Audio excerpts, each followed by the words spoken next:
about to start some Tomb Raider Angel of Darkness Remastered. I just have to get the game up and running. Let's see if it starts. So I redid the settings. I was talking about this during the last stream, but I want to see if like the capture full screen application actually works, because it used to work flawlessly, and ever since... Hey, it's working! Nice. Okay. So I completely got rid of my old format window. I don't know, maybe there was just like some change in the settings or something that just didn't work. But yeah, it used to be that I could just capture any full screen application that would pop up. And, you know, when I'm streaming, that would be a video game. So it stopped doing that during an OBS update for some reason. It was very, very annoying. And now it doesn't seem like it does it anymore, so. Miku escaped into Tomb Raider. What a horrible prospect. I don't think she'd want to be in this universe. Especially this one in particular, because of how glitched it is. Okay, so last time we ran into an issue where there was a massive, massive glitch. There was a guy that was here that I needed to kill. And then when we killed him, he dropped an item. And then, like, I waited to get the item because there was a giant rolling wire spool, like one of those things. And it rolled over his body, and then when it rolled over his body, the card was just gone. It vanished into thin air. And I couldn't progress. So I would have had to have reloaded a save that was like 30 minutes prior. I was able to do it like super quick, like within 10 minutes or something, if even that. But I just did not feel like doing that during the last stream, so I'm like, whatever, I'll just end it. And I was able to get to it. I got the card, I saved right after, so here's what was supposed to happen.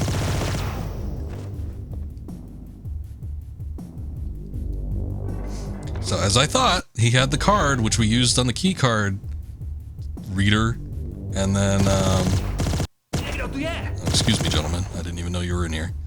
And then you come into here, which looks like there's a control panel that we'd be able to access, so it probably gets us past like some of the laser grid or something like that, so I don't know. We're gonna see what happens, because I didn't move any further past this, but it was very annoying. It was the first major glitch that we ran into. And getting soft locked is a pretty big deal, so wasn't too pleased with it. Hopefully the rest of the game functions okay, but I guess we'll find out. But yeah, I said at the beginning of the stream when we were setting up with Fortnite, I actually took a look kind of to see about the placement where I was and how much time was left in the game based on my previous stream when I did the PC version of this. And there's actually not that much left. I don't know that I'll be able to knock it out tonight, but we'll give it a fair shake, and I might be able to do it by tomorrow. So I think we're looking at the end of this game pretty quickly. What needs that kind of security to keep it in? Hey, where are your glasses? Wouldn't you know it? My route goes through that biodome. It's a long way round, unless I can shut the power off to that section. What do you know? There's a power switch right there. That's it. Better get moving whilst the grid's down. Whilst. Hopefully there's no timer or anything. Ah, the prison section. I actually did kind of forget about this.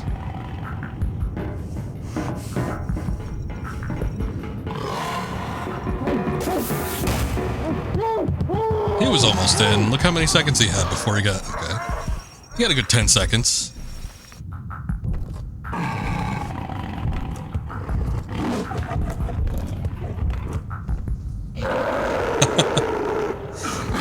Yeah, the mutant monkeys. I did not remember, but I guess we'll have that to deal with. That'll be fun. I guess let's make a save here.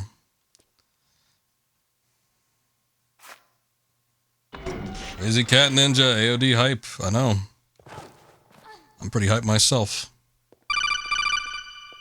Thank you for that follow as well. I do appreciate it. I first played this game when I streamed it a few years ago. And I did it on PC with the Rescued mod pack. And now we're checking out the remastered version since that's come out of late. Oh, look at that. Ludwig. Poor Ludwig. He didn't deserve that. Pretty gruesome.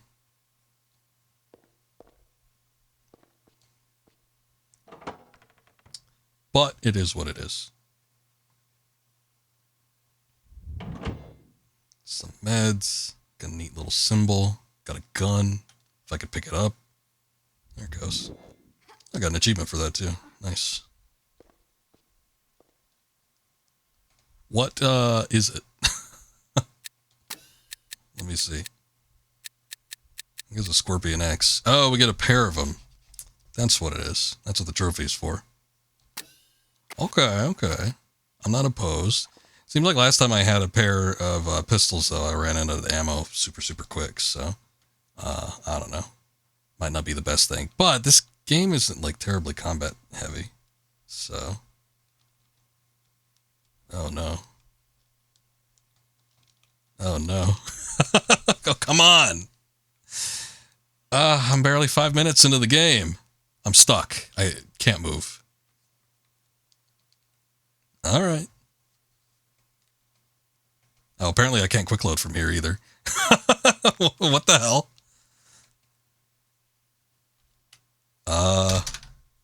I'm using a controller. Keyboard doesn't work either. Son of a bitch. I don't believe it. Yeah, we already got a glitch. I'm gonna have to Alt F4 out of this. Well, didn't take long. Yeah, I guess the latter half of this game probably isn't going to be as a solid experience as the first half was.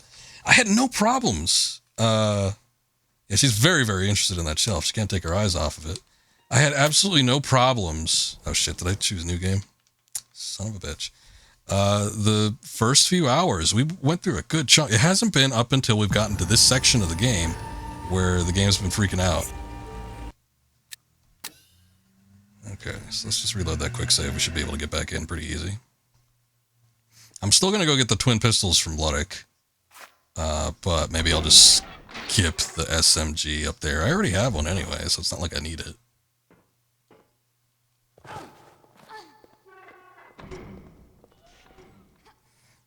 That's what happens, though. Truth be told, I was kind of contemplating holding off on Angel of Darkness until a big patch came through. Because from what I've heard, the team that they got at Asper is focused on putting out an update. It just hasn't happened yet. And we're closing in on 2 months since game release. So, I mean, you know, I understand that things need to take their time in order to get fixed perfectly, but still. I would have liked it if something got pushed out a little bit faster. Maybe even if it was just a hot fix or something like that. Which I think there's been a couple lighter patches, but nothing too extreme. Okay, I guess we won't go after that. We've seen that we need to get through this. Came out on her birthday. On Valentine's Day? Yeah, it's February 14th on the release, so it's the same release as the previous collection, too.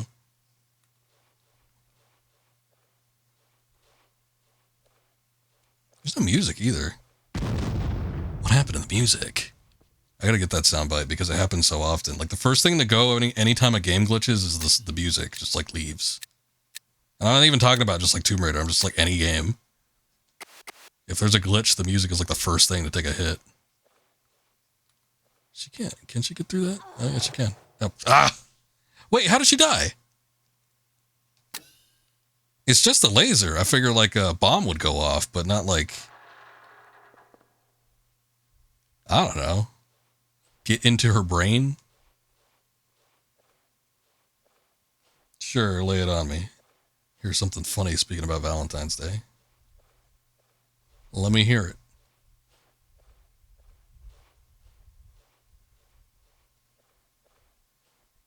Okay, I'm gonna sidle across that. She still got hit a little bit, but it's not too bad.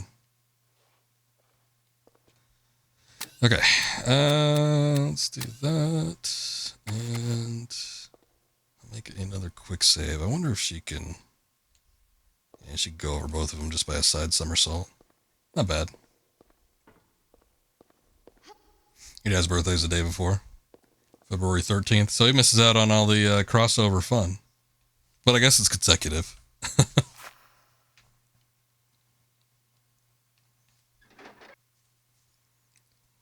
You don't get to plan your birthday. Man, look at that guy. He's like spilling out of his shirt. It's gross.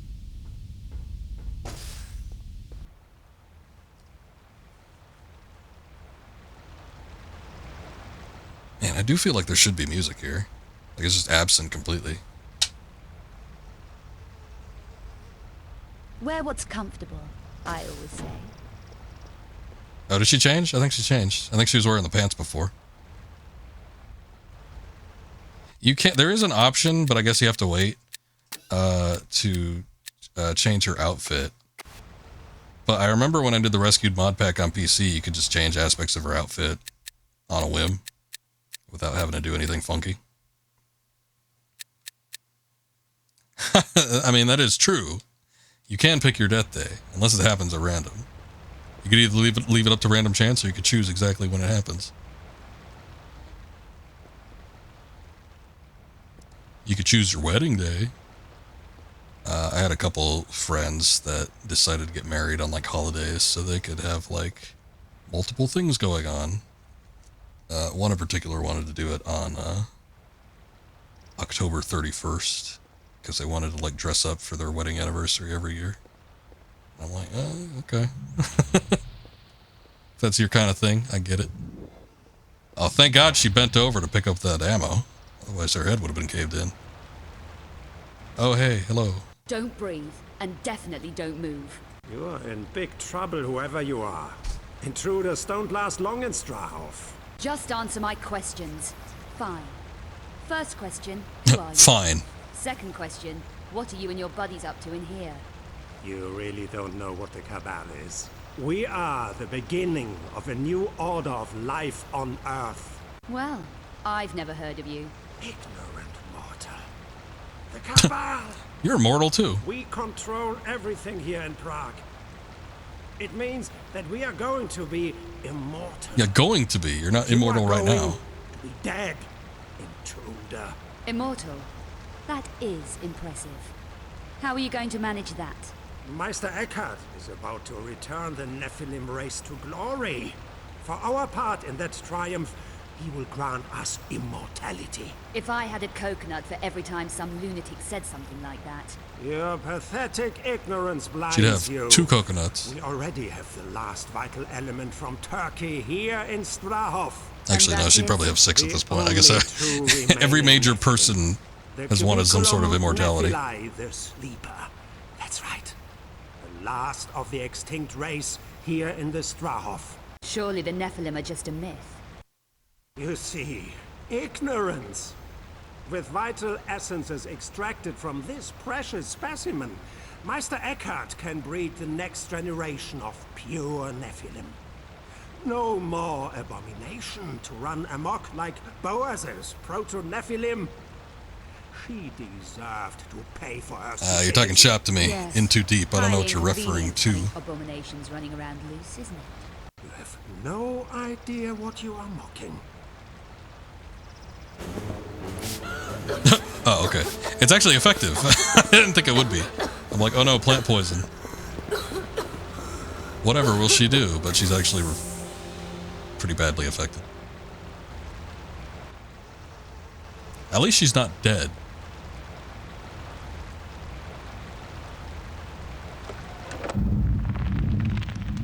Oh, look at that. These actually do something. I thought it looked suspicious. Okay, is there anything else in here that I need to investigate? There is like a shitload of plants, but most of them seem like they might be moving around and possibly could do something quite horrendous. Sneaky. Yeah, he is. As portly as he was, he got that sneak attack out.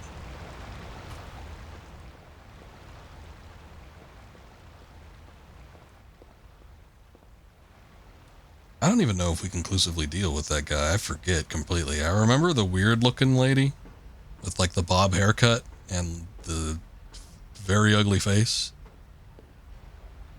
She ends up being like a boss battle, but that guy I don't remember. It might all come to a head once we start dealing with the mutant monkey thing that we saw. Which I don't know if that's considered a Nephilim or what. But I don't remember them leaving any like major threads outside of like the one major thread, like the big plot line. I don't think they left anything untied.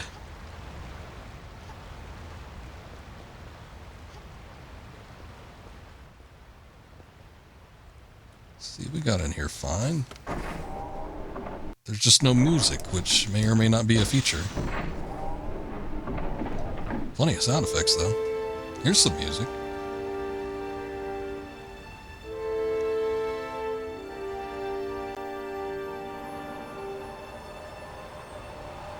What had me worried the last time was that they did the exact same thing where they had like a little camera pan through, and usually in a Tomb Raider game, when that happens, there's typically music played as a backing track, so when you see the camera move and there's no music, it feels odd.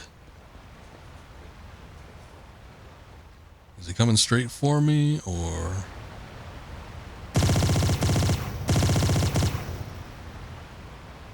Guess he is. Okay. I see we still have some physics issues. Oh, hey.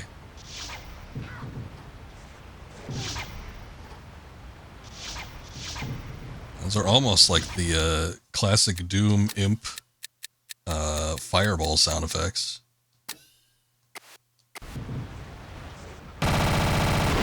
God damn, these shoot rapidly.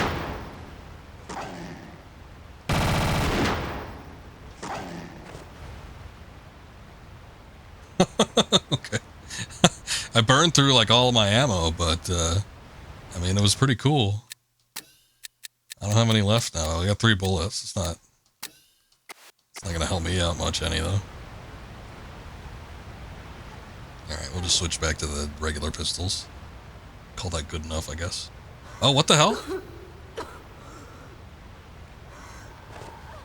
Okay, she either got poisoned or there's like poison in the air. I don't know what happened. 13, 18, okay.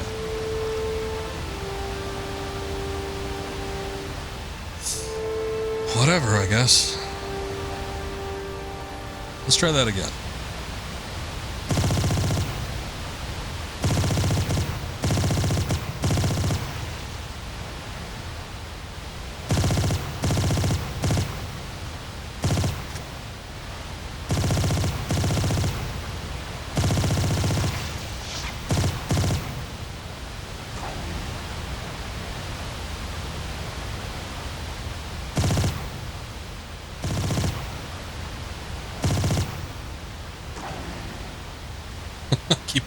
I keep looking over to see if her health is going down.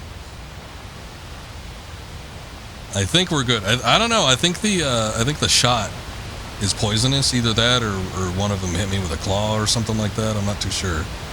But I think she got poisoned because she just, I mean, I was walking around for a minute and then she just fell over dead. So I think her health was depleting over time. I just didn't notice it.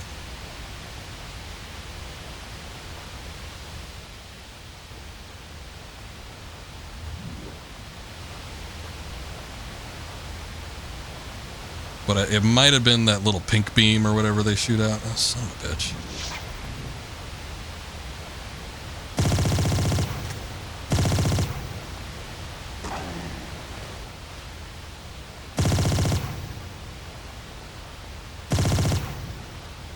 I will say that the combat in this game does not feel nearly as intuitive or fluid as the original games. So when you're dealing with instances where you have like a lot of enemies on you, it feels like it's more difficult. I guess technically it is because of the combat. I almost want to call them limitations, but it's not quite there yet. It's like there needed to be something else. They ended up fixing it. Like the combat, I don't know that I preferred the LAU trilogy type combat to the classics. I mean, the classics, you had all of the movement features that just made it relatively simple. See, there I got poisoned. I think I need antidotes or something, though, maybe. Let's guess one of the bigger health kits does it for me.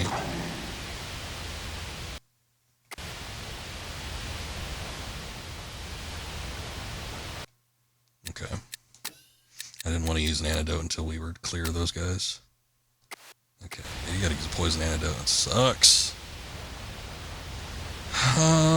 There is a way to get up there. I think it's this. That little pipeline thing. Let's go up and see if I can actually attach myself to it. But yeah, anyway, it's a weird combat flow where it almost feels more restrictive than the original games. I'm not terribly fond of it. The good thing is that for most of the game, you don't have like a ton of combat situations, so you don't really need to worry about it too much. But when you got like all these little rolling bugs after you, and then they start doing the, whole poison shooting thing, then it becomes a problem. Hey, she grabbed onto that automatically, so you can do this. All I did was press the action button, and she tried to jump to it. She didn't want to do it now, though. There you go. See? Okay. Now she grabs onto it. I remember when I originally played this, it took me a minute to figure out what it was. I was like, there's something I need to do. I need to get up there, I think, but I don't know how to do it.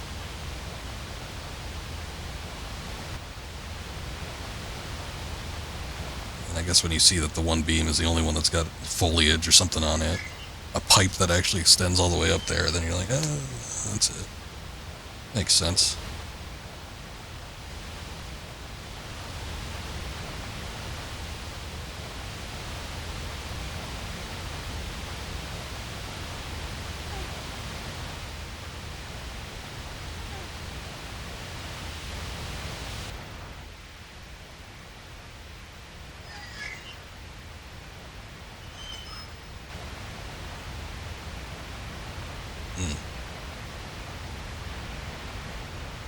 Okay. I guess I wasn't expecting that, but alright.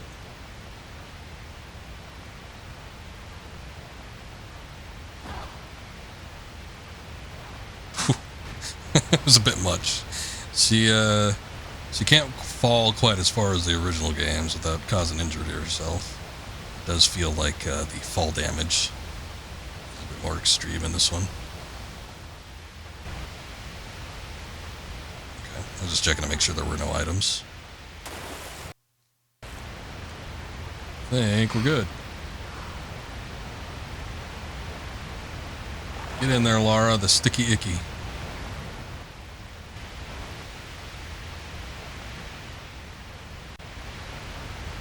Yeah, a little bit. It does feel like they kind of nerfed her abilities in some regards.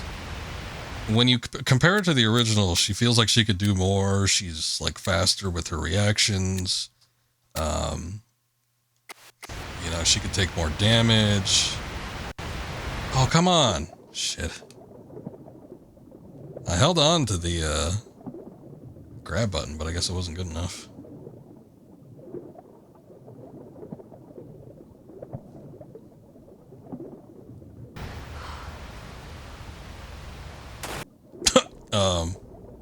No, I don't think that was supposed to happen.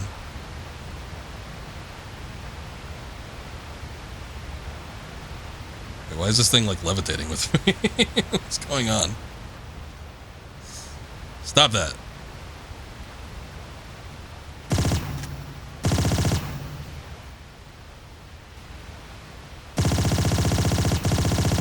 I don't even know if I could damage it. I thought I'd give it a try, but at the same time, I don't really want to waste my ammunition.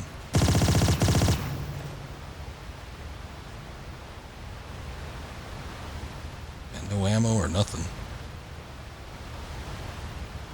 Disappointing.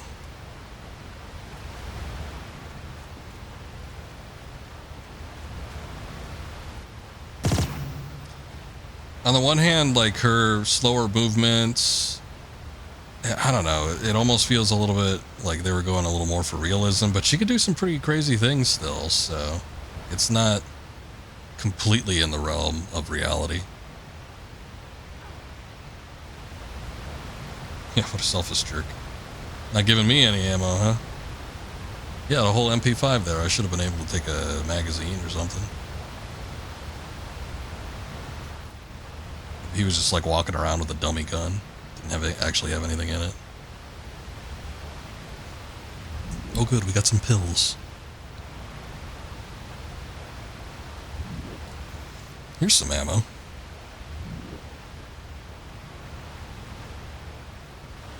It looks like we can get up there somewhere. Oh, you know what? Okay. There's another one of those deals where it's hard to see... Oh, she can grab onto that. It's hard to see what exactly she can do, but she's able to grab onto these plants.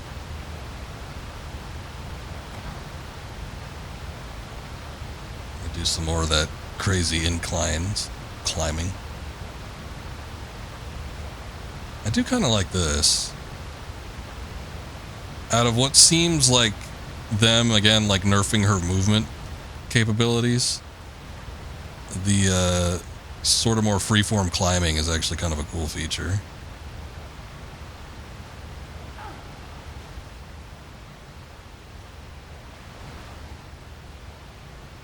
I don't know where I need to go, though. Should I go over here? Maybe.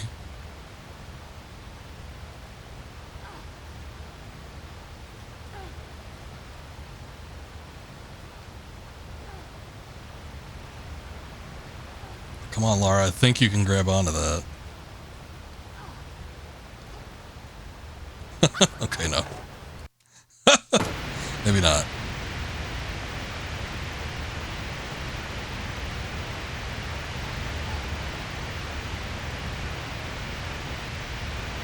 Ah, damn. Just out of reach. You know, there's plants over there, too. Yeah, well, obviously when she's dead, she can't do it. There's plants over on the other side. I, suppose I could be able to get up on that platform or something from that angle.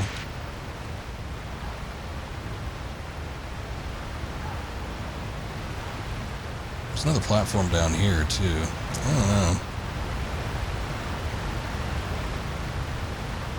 There's a panel up there, which is the only thing that leads me to believe that I actually need to go up there.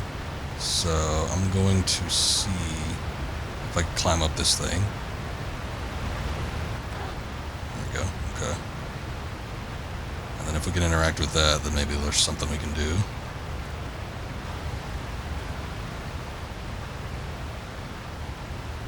It won't open. Well, shit. Oh. See, because of the camera angle, I wasn't too sure if I was in front of it or not. There we go. Be nice if I could whip it around, but that's an impossibility. There we go.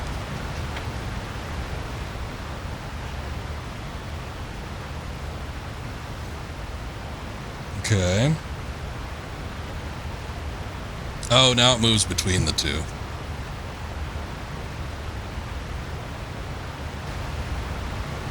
It seemed like it moved a little bit closer to her. I do wonder if I could jump to it now, because it went a little bit closer to the end of the track.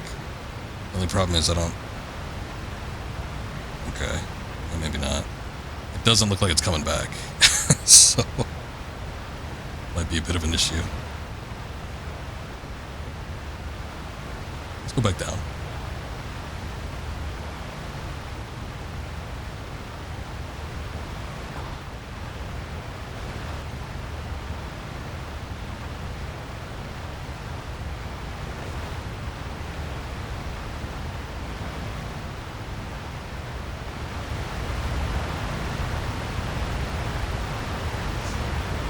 I'm trying to think of what I would consider some of the worst parts in this game, because I remember there were issues I had here, but I don't remember anything being too, like, absolutely terrible.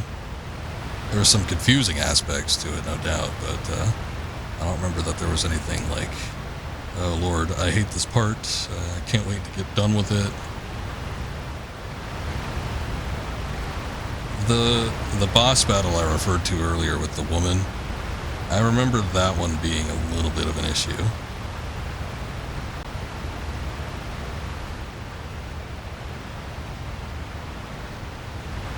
Do I press up against the wall? There it is.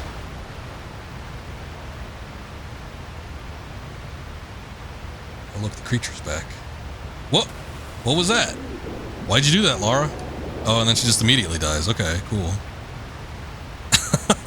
She shouldn't die. She shouldn't die by falling into water. Alright.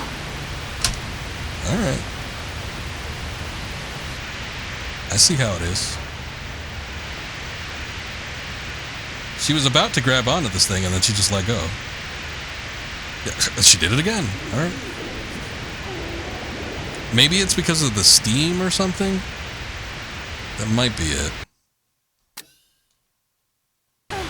But she hits the steam before she even goes up to the thing. So that makes me wonder, is there something I'm actually supposed to do, or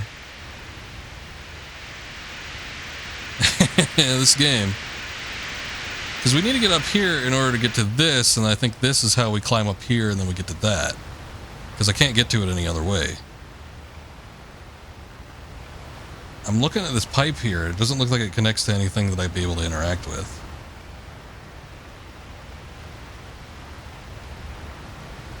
So, I don't know. I don't get it.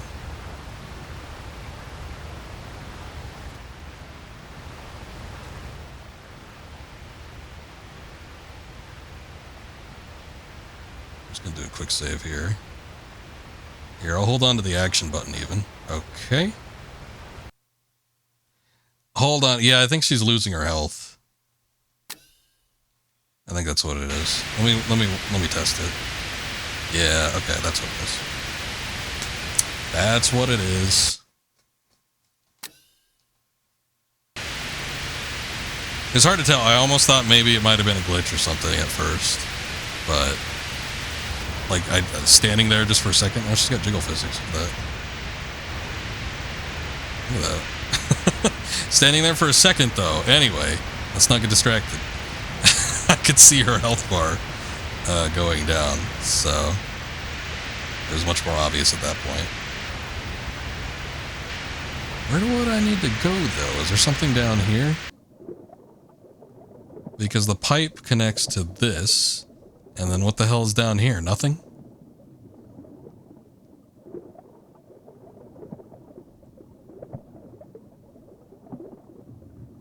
There's like a vent. There's a couple like grates, but they don't look like they go into anything.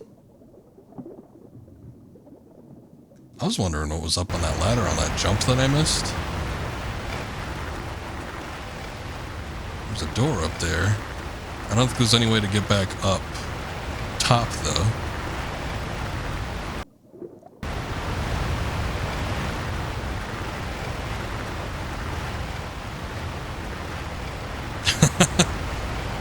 I gotta point it out to the people, I guess. I gotta make sure that everyone knows that those jiggle physics are in play.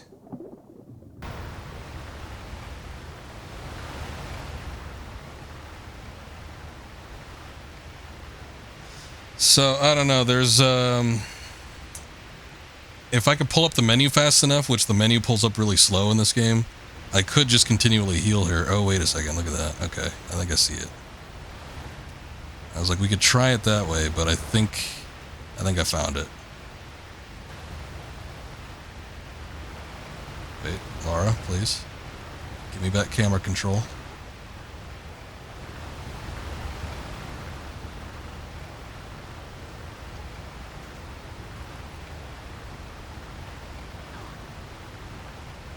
Here we go.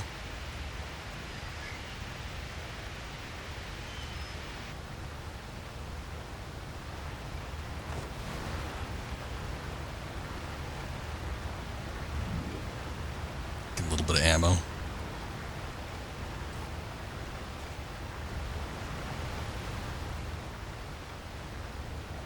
Okay. Let's try it now.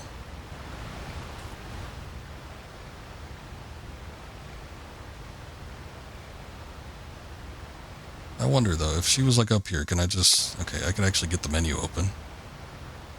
So I wonder if I could have just brute forced my way into that and just continually used health kits. If she would have been like fine doing that. Laura, other way please. Other way. Okay.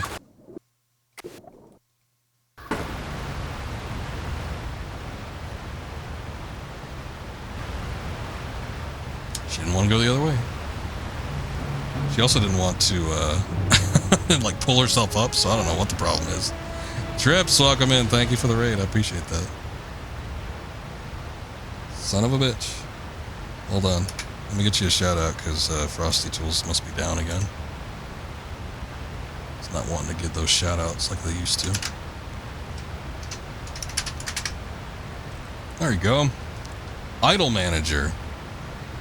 Oh, there it is. Okay, it comes up when I do it, but it's like every other time. No, good enough. Real humdinger. Oh, it even has like the text pack and everything. I thought I turned that. Well, I didn't turn it off, but when I went back into the settings, I just put it to neutral, so whatever. Anyway, welcome in. Thank you for the raid. I do appreciate that. Idle Manager. Sounds like fun. We were doing a little bit of idle action earlier with some Miku.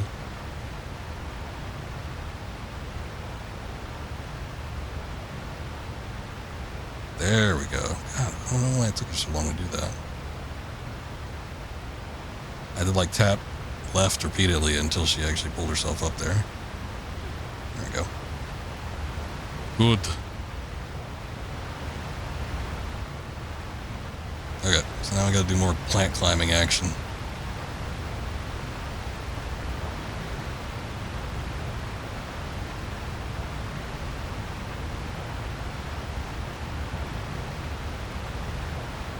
We were doing something else, I think, earlier, Trips. I forget what it was, though. I had your stream lurked when, okay. I had your stream lurked when I, was making dinner before I started setting up. I think it was, anyway. It didn't seem like Idle Manager. I could be wrong.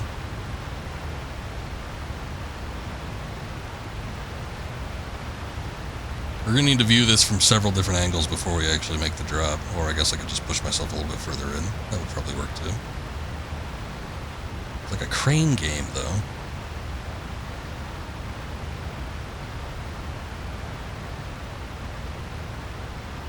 Oh, there we go. It was work time fun, that's what it was. That's what it was. Because I knew what game it was, too. I'm like, oh yeah, I remember this game. I did not see the Pokemon Picross, but I did see a little bit of work time fun. It's a very interesting game.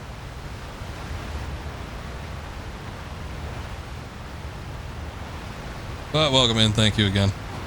I do appreciate you. How did that happen? What was that?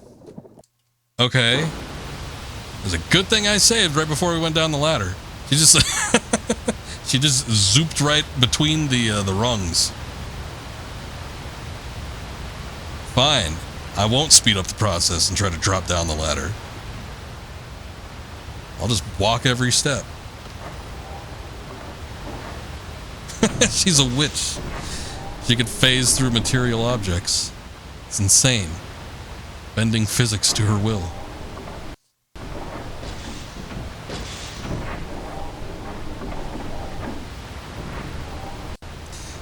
I'm telling you, man, maybe it's the Cabal or something, but like the ladder section of this game has been rough. Boy, we've been dealing with a number of different glitches. Or like I wouldn't do that if I were you. Yeah, don't know shortcuts. Okay, I remember this kind of. This is like that Plant 49 or whatever it is in the original Resident Evil. I think you have to get like a specific chemical or some kind of like antigen, I don't know, something to fight the plant. And then I think this is where you put it into. Or maybe not. It actually just looks like it's a pipe. I guess there's a pipe somewhere. Ah, here it is. Yes, yes. Plant 42, yeah. Did you do the original game or did you do the remake? I remember the remake version being significantly easier. And if you do Chris versus Jill, Jill can figure out the formula faster. If you do Chris, it's like twice as hard. It's kind of funny how they did that. How you did the remake. Yeah, the remake version's easier. The original version of that game is it's kind of hard to figure out.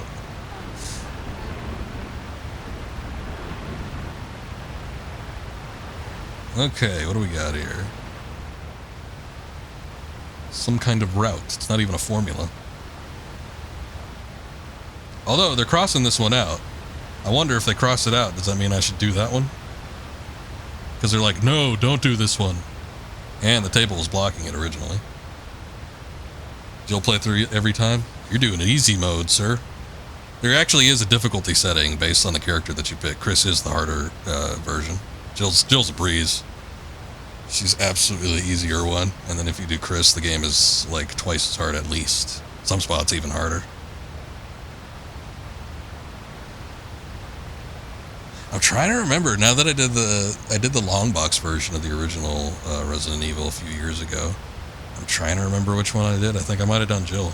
The long box version of that game is the hardest version of Resident Evil you'll ever play. Director's Cut, they made it easier. Remake is easier than that. But if you ever do like the long box version and you do Chris's campaign, holy shit, that game is rough. It's nuts. I think what we're looking at is the Y looking thing, the Templar cross, the pitchfork, and the X. But not the loopy one. I don't know, we'll see how it goes. Are we playing it again? Well, if you feel like a challenge, do Chris's run.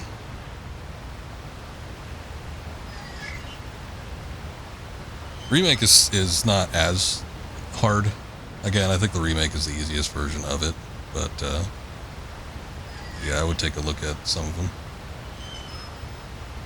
Play a better Resident Evil game than the original and the remake? I don't know. I'm arguing with your opinion on that one, Trips. The original's a fantastic game. I still hold it as to being one of the better ones. So wait a second here, hold on. We have all these, I guess the pressure's too high? Maybe we can only do 3. Oh, you know what? The X one isn't even selected. Okay.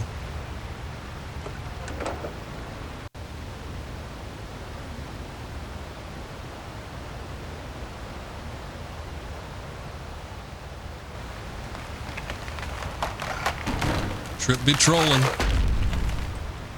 Well, that's his opinion, but I still think the original is, I like it. I play through the original more often than I play through 2, which a lot of people consider 2 the best. But, yeah, I always go back to the first one more often. I think it's more fun. 2 gets tedious in a couple spots. 3 I'm not a huge fan of. I wasn't a big fan of it for the longest time, and then I finally replayed it last year. It had been my goal to stream it and play it for a second time in my life for like the longest time, and I just finally got around to doing that last year in October, and it was better than I remember it being. I don't think it's as good as the previous 2, but I did like it well enough. Laura, what the hell is that gun? Stop using that. What is this? Piece of shit. Here, try the vectors. That's better.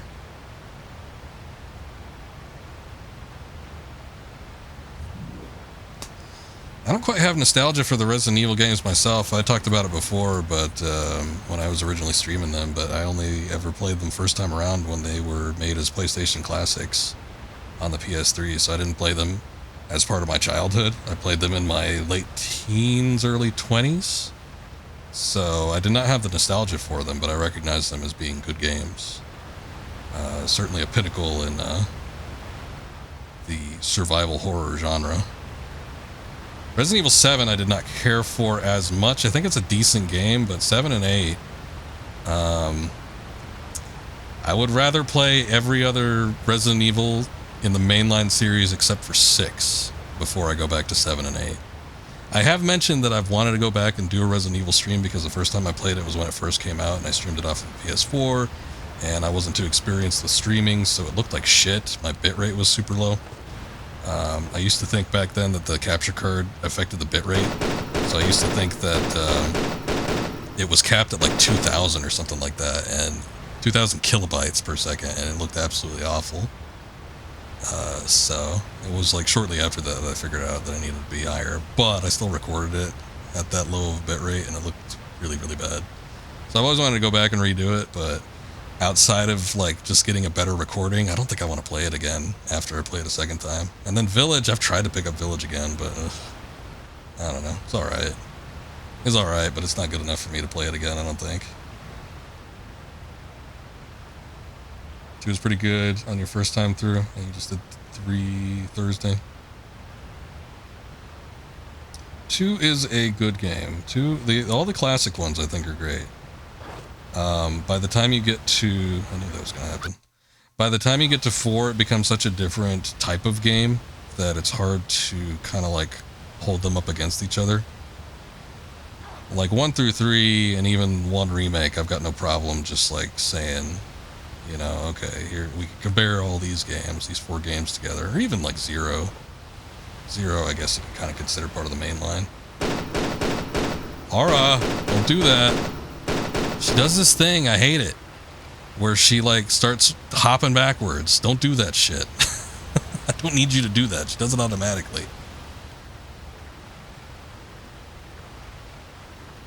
God damn it.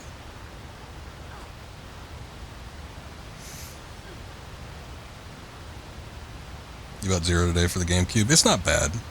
It falls in line with the classic formula, but I don't think it's as good as... I don't even think it's as good as 3.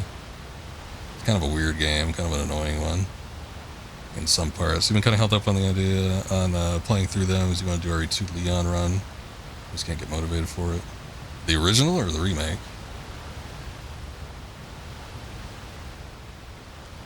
If it's not your kind of game, it's not your kind of game. I probably wouldn't bother with it if you don't think you like that tank control, horror-based gameplay. I'd probably just stick with the remakes in that case if you want something that's a little bit more freeform. But as far as like survival horror games go, I mean the original Resident Evils and the original Silent Hills, you don't get any better than that. Can't even get motivated for the remakes. That's a shame. Hey, but like I said, if it's not your kind of game, I wouldn't even bother with it. If you don't think you'd enjoy playing it, why force yourself, right?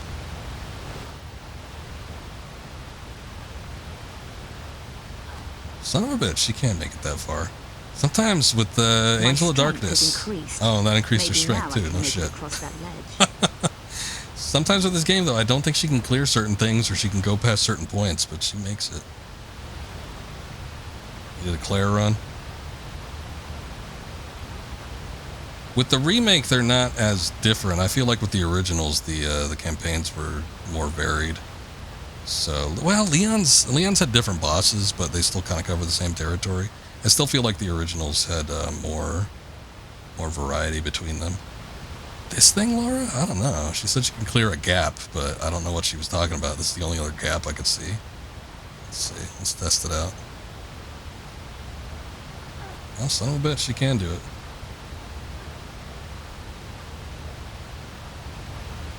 RE3 was pretty bad. The remake?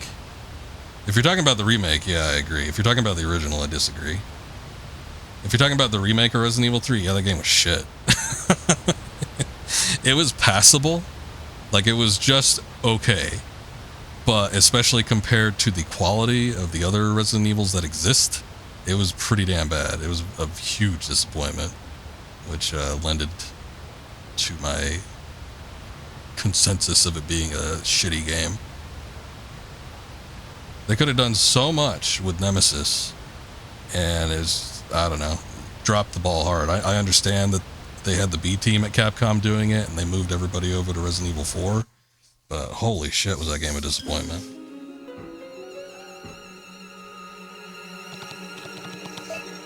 There's chaos out there. This veiny bastard. Is this your doing, Miller? No, the power's down everywhere. Just control things in the dome, then. Do it. Is everything locked down? You don't want anything getting loose.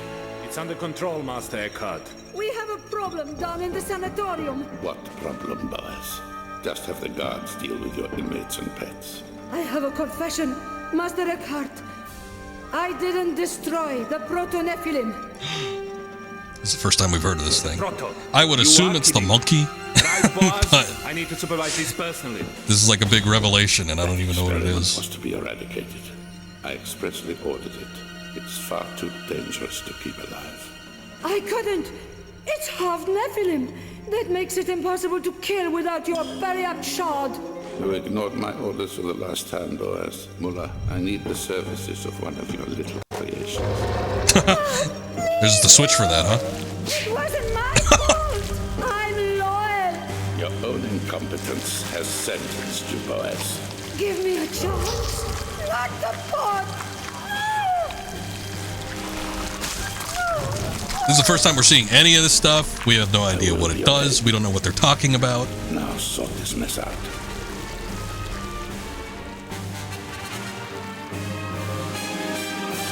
It definitely isn't the greatest in storytelling, but you can see little flares here and there of like, okay, I see what they're doing. I just wish they explained it better. Oh, well. Can't be perfect.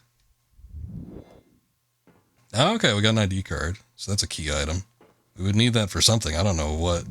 There was a number of things on the bottom that I didn't investigate, so maybe there's a door back there that had a key card reader or something like that. I don't know. We'll go check it out and find out. But yeah, going back to the Resident Evil games, there's still quite a few that I haven't played all the way through, so I don't have an opinion formulated on them yet. But most of them are pretty damn good. I would say like the only really bad ones. 3 is okay. I called it shit.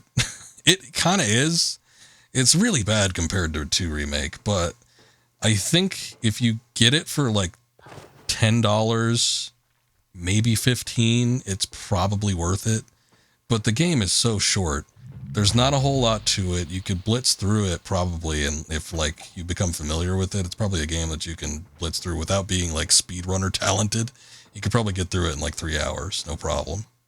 It's so short. Oh, hey, it's another key card. Okay. I guess we just got multiples of those. So it's just, I mean, I felt ripped off and I didn't even pay full price for it. When I originally got it, I had I think I got it like off of Amazon or something. I had like a gift card or something that I remember getting from work for being like employee of the month or some shit. And, I didn't even pay full price for it. I think I paid, it was like a $60 game it would have been. And I think I paid maybe about $20. And I'm like, this wasn't worth 60. I'm like, what the hell were they spending all their time and money and effort on? It was such a nothing addition to the remake series that it just didn't feel like it was worth the price tag.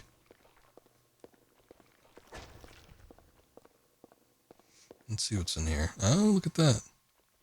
Oh, we got 3 buttons. Okay. Oh, shit. There was, I think a little section near the building, kind of from an elevated spot that I didn't check. But let me see if I actually have all 3, do I? Oh, I do. Okay. Very good then. You were glad they didn't include the water filter puzzle. The puzzle pissed you off in the OG. Oh, and Resident Evil 3. Yeah, I remember that one being weird. It didn't take me too long. My memory of it was somebody had redeemed the voice changer. I think it was Honto had redeemed points for the voice changer. Hey, what's up, Lane? Good to see you. And I remember screwing around with the voice changer while trying to figure out what the puzzle was. So it was kind of it was a little bit of more of a shit show than it probably should have been. But it was a confusing puzzle that we didn't figure out like immediately. Also, Resident Evil 3 Remake's lacklusterness is just exaggerated effect, but nobody was asking for it. Could have gone another year or two before it came out. They just forced it out for no reason. I mean, it came out, what? Did it come out like a year or 2 years after Remake 2? I think they just quickly launched it so that they would have something in between 2 and 4. It was like 14 months. Yeah, it was relatively quick. Yeah, I mean, it was just an asset flip for the most part, so there wasn't anything like major going on. Because you still had most of the Raccoon City assets, and then Nemesis just... my biggest disappointment was Nemesis. He should have been comparable to Mr. X. He should have been better than Mr. X. But most of the events were just like scripted, it felt like. I don't know. Who for? The stalker who stole my painting? What do you need with the painting? Maybe I'll explain later, Ms. Croft. But for now, I need to go and turn the power back on. I think it's the first time we've heard Curtis talk. You've caused enough problems over the last 2 days. Safer for everyone if you stay in one place for a while. You'll be okay in there. And this? My Periap shard. You Picked it up in the Louvre, yes. After you stole my painting. All this can wait. I know where you'll be. Take a breather from damaging things, why don't you?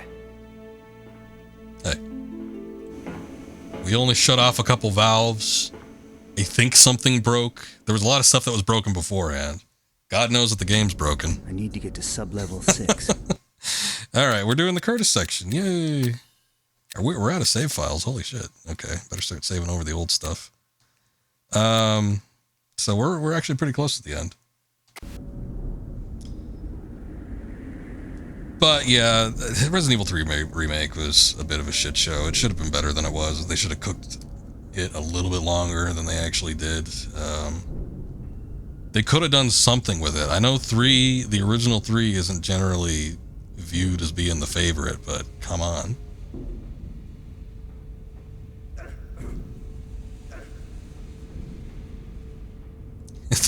This game is insulting me with its weird oddities.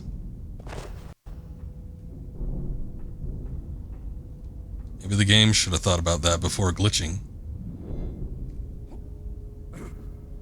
3 is your favorite? Which one, though? The original or the remake?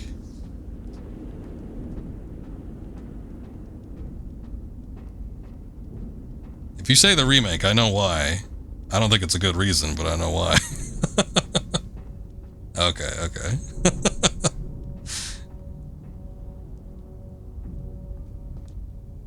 I was gonna say, I know Jill's pretty.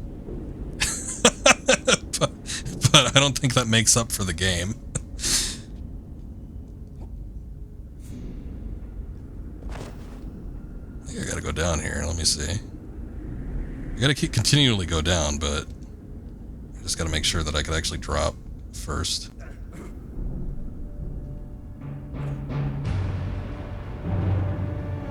Hey, we got a raid in from Benny. Benny, good to see you. How you doing?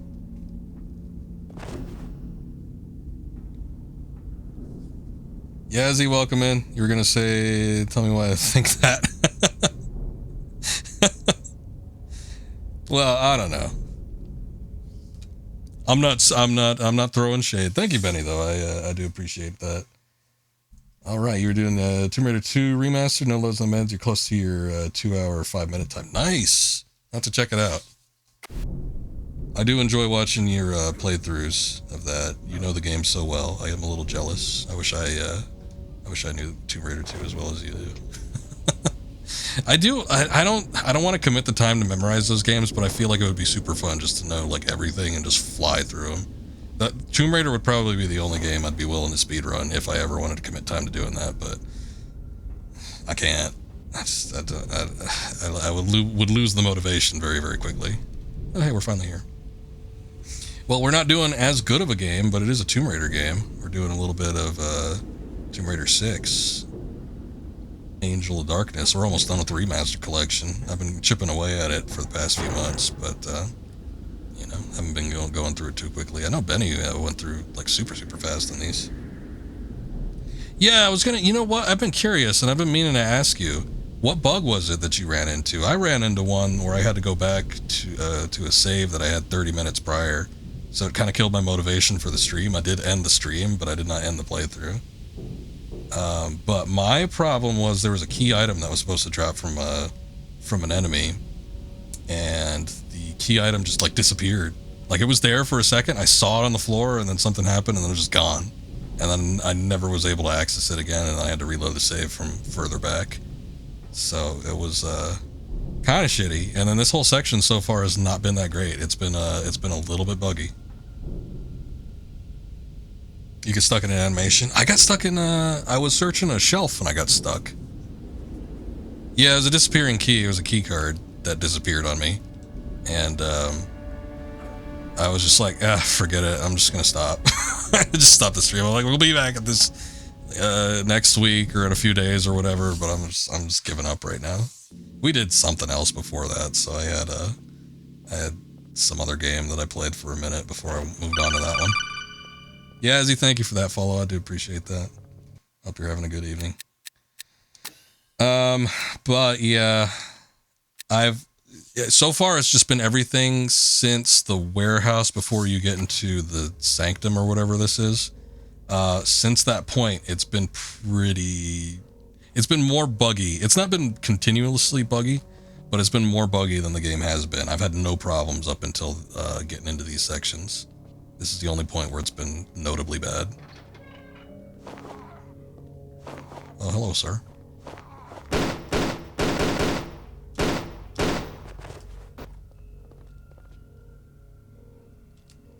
This is a bit freaky looking. No change in the model, though. I'm a little bit disappointed that they didn't actually upgrade these models too much. I mean, I guess most of the remaster stuff looks like it's PS2 quality, but still. No texture change, no nothing. Oh well.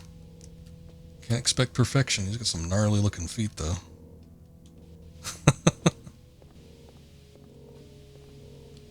Remember this section was a little bit weird. It's like the prison area.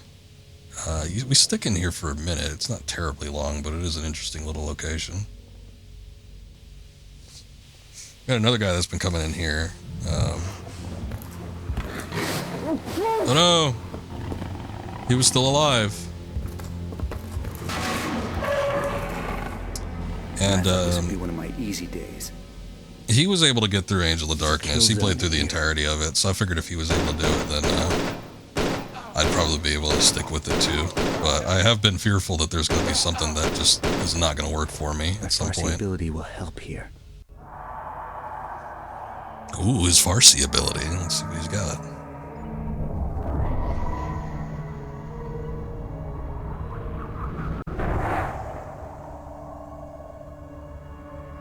Curtis got them mind powers. Telekinesis and, I don't know, astral projection. I'm not sure what this is.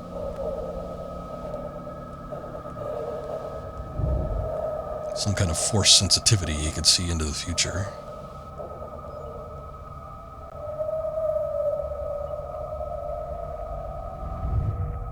I've already stated it once this stream, but I'll go ahead and say it again.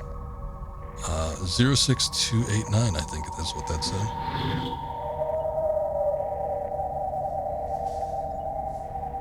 But anyway, I played this game for the first time on stream about 3 years ago. I went through all of the main series Tomb Raider games.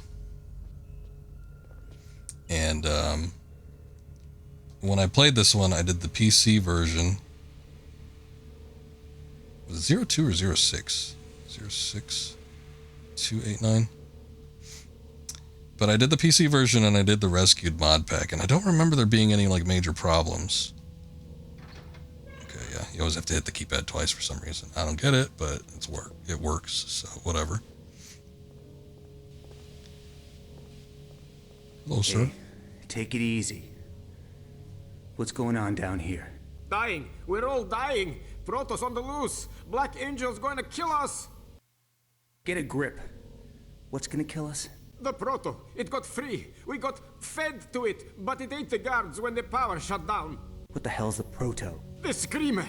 The Black Angel. Hey, I don't give a damn about your Black Angel. You asked what it was. I didn't sign on for this. Not devils and shadows. I'm just a truck driver. What? You drove here? 4 days on the road from Turkey.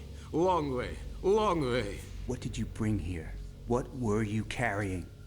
Death in 5 tons of stone. The sleeper. Drove here, then they grabbed us. She locked us in here with her hungry pet. The screamer. The proto. You were fed to that thing? Oh, she's screaming herself. Fed to it, yes, but not me. I'm safe in here. Yeah, sure. Keep the door locked, okay? So, they've got the sleeper. They really are insane. Yep. It does fit the motif.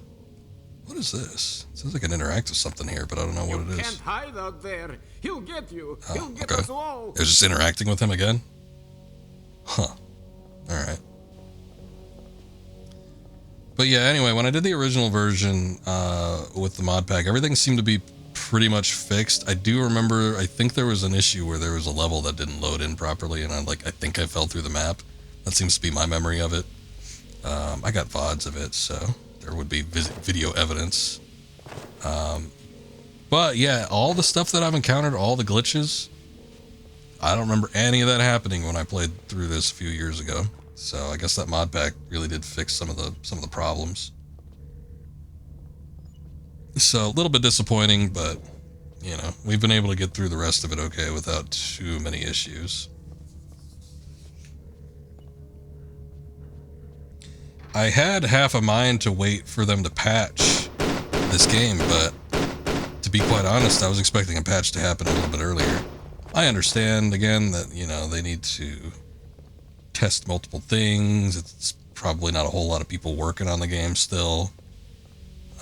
So it's probably a time-consuming process before they can get an update patch moved out. But like a hot fix for some of the more glaring issues would have been nice, but I don't know. I don't know what specifically is triggering the issues. I don't know if it's something that's like in the game code, because, you know, this game was a little bit wonky when it was originally released. We've discussed that a number of times. So if it has something to do that's just like embedded into the game code and there's like no way to get around it without rewriting a bunch of other stuff, I could see where it might be a problem, but I don't know. Just would have been nice if we would have been able to get through this without as many problems occurring as there has been. I do think anybody getting this far, unless they bought this collection specifically for this game, like I know Daler's done that. He pretty much got this collection and the one thing that he was looking forward to. He's like, oh, I finally get to play Angel of Darkness. It's like, well, might want to wait on it just a little bit. He keeps saying that the console version is going to perform better, though. I don't know. He's very reliant on the fact that the console versions are always better than the PC versions. That used to be the case like 20 years ago. It used to be that PC ports were always the shittier versions, but these days there's no difference. Everything runs off similar hardware. The reason why PC ports used to be as bad as they were is because they sometimes, in a lot of cases, they'd be completely made up different games. It's like the engine, the game code, something would be completely different compared to the console version. It was either usually because PC could push the limitations of the game a little bit further, or something like a game, especially if it was exclusive to particular consoles' hardware, it wasn't going to be available on PC. So if they did a PC port, they would need to like redo the game, or at least portions of it. But these days it's not a problem. So PC ports and console versions of games, there's virtually no difference. So I think anybody that has the game on PS5 or Xbox would probably run into the same issues. But, you know, maybe it is different. I don't know. There were version differences on the last Remastered collection. But that was because some platforms got releases that they shouldn't have. I think it was, in particular, it was the Epic Game Store had a beta version of the game that was not meant for public release. And anybody that had that ended up, you know, getting extra little tidbits that weren't completely worked through all the way. You have it on Xbox and PC? Man, you double dipped on digital? That's crazy. I'm gonna double dip on this game, but I'm gonna wait until there's a physical version. I did end up buying the first remastered collection. I had it on Steam originally, and then I bought it on PS5 when the physical version came out. I do like having it on Steam though, because I do have a Steam Deck, so I do like to play, especially if it's Tomb Raider. Tomb Raider's so easy to pick up. I do like being able to play the game portably, or you know, like in bed or whatever. If I'm going out for long extended periods where I know I'm just not going to be doing anything, I either got my phone on me or I got a game. I'd rather be able to play something like Tomb Raider than just like browse on my phone. I think the numbers on this door come into play, 38471. I see that there's a door here, but I don't know. I just don't want to like jump into it. Oh, you triple dipped on the first collection. On Steam, Xbox, and Switch. Why do you get it on Steam and Xbox? Do you just have like the Xbox set up differently than where the PC would be? It's easier to play in a different spot. It says I can interact with that door. I guess there's a key card reader there though. I don't know what that is. Let me zoom in on it. Oh shit. Wait, did we we went through the door? Okay. I think it's a key card reader, so I probably don't have the key for it.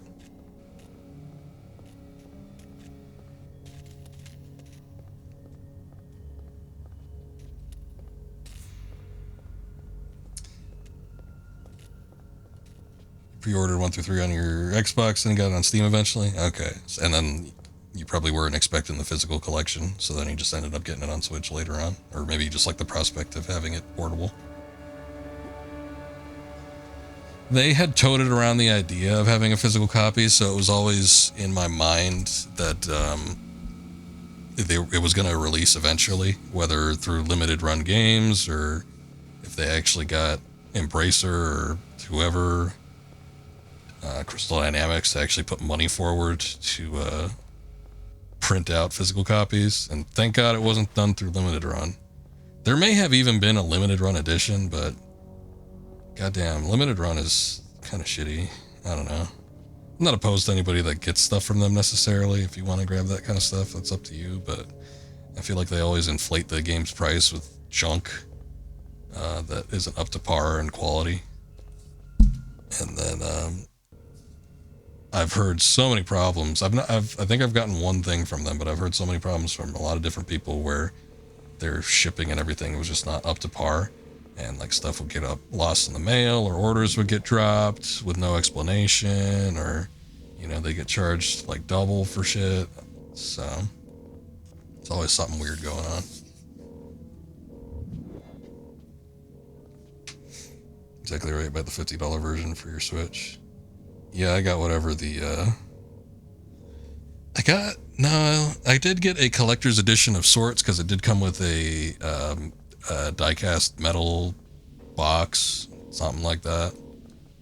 Something I didn't really need, but it looked nice, and it came with a little book and I think a soundtrack or something like that. So I got that version, which it wasn't that much money. It was like $60 or something like that on PS5.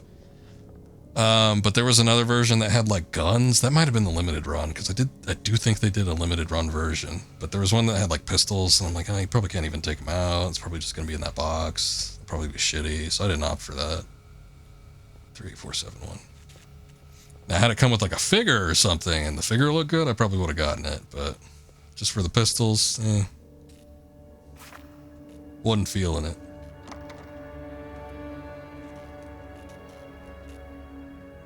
There's stairs there. There's a little kitchen area here. What's going on here? There's a microwave. I wonder if an event happens here. I might as well just walk in, see what happens. Oh shit.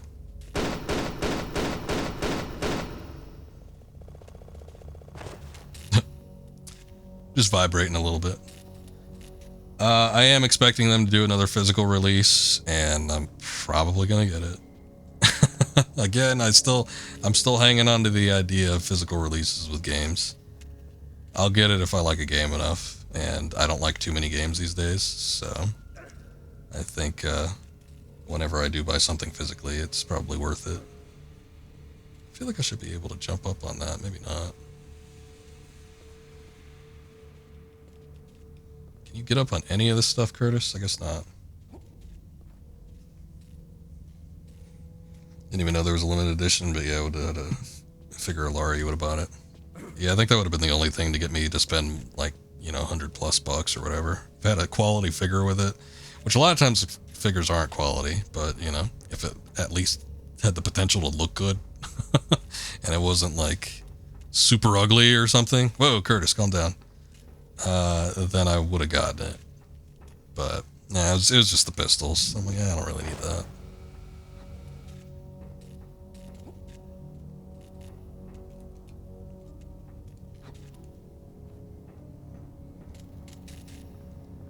Ah.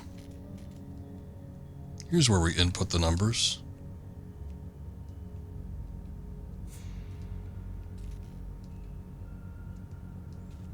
Again.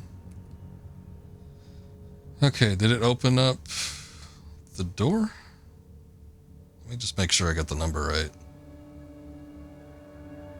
38471. I did put it in right, so the door doesn't look open, but maybe it's unlocked.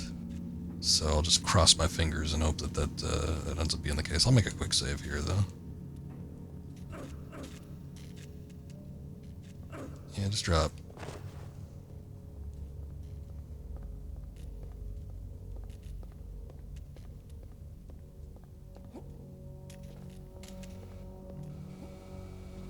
Let's see.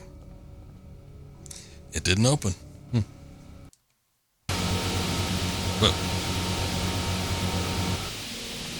Oh, okay, now it opened. So what? All right. Whatever.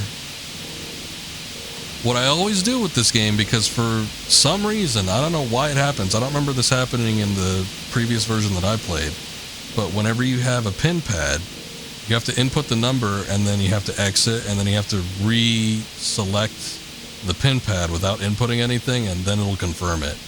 I don't know why it does that. It's really dumb, but it just happens that way. But I did that and I figured, well, it must have worked because I did the usual thing, but it didn't. You had to hit it again. Whatever floats your boat, game. It's very finicky. It's the oddest, like, keypad input method I've ever seen. And I didn't even realize it, I don't think, the first time around. I think the only reason I actually ended up doing it was because, like, I could have sworn I put the number in right. Maybe I didn't. And then I went back to double check on something, went back to the keypad, and then tried to input it again, and I was like, oh, it registered that time. Okay.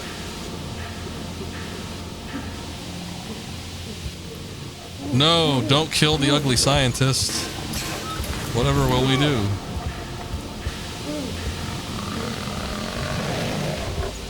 Oh, was that movie that was really bad that had a killer baboon in it?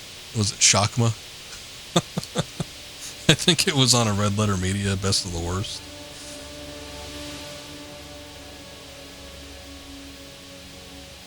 It was just, the whole movie was the baboon and, like, people in lab coats running through hallways in what looked like a school, but it was supposed to be like a big medical lab or something. I don't know.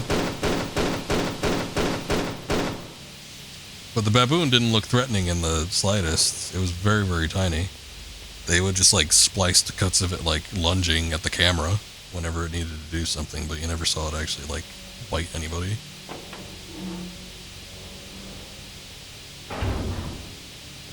I should probably save.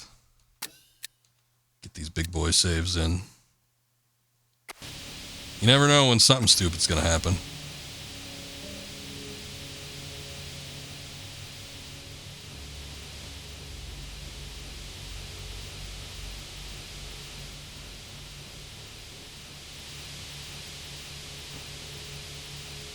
What is... oh, there it is.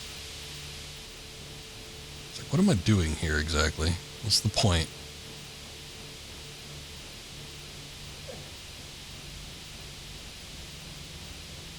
Curtis is an interesting addition to these games. We haven't even talked about him, and we've been playing as him for like the past 30 minutes.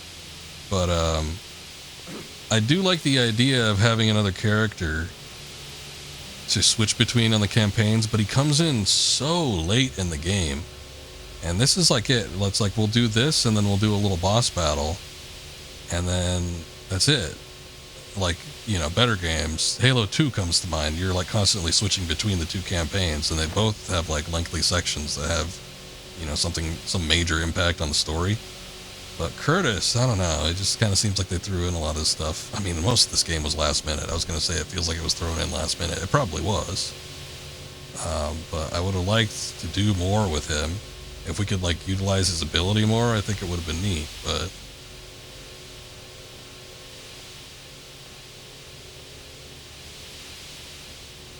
horror game, shit always hits the fan. Yeah, you always got to be prepared when you, like, walk into a vent or you're about to like activate a switch or something like that. It's like something's probably gonna happen. I'm more of the mindset that the game might glitch out on me again, so I'm just like saving for that.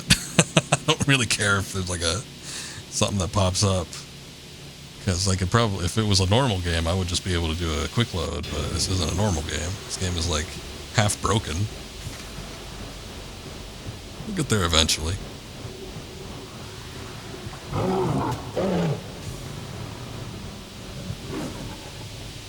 The monkey returns.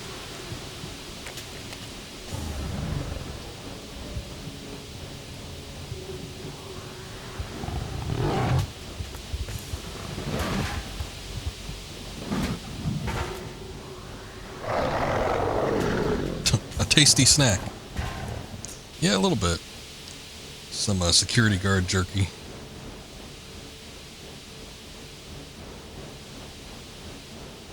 I think I need to blow up the canisters here, but let me see if there's something else I can interact with.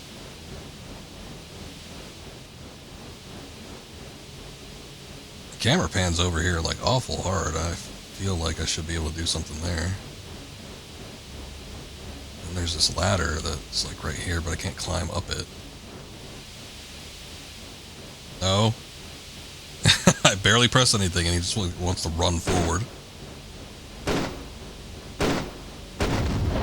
we go.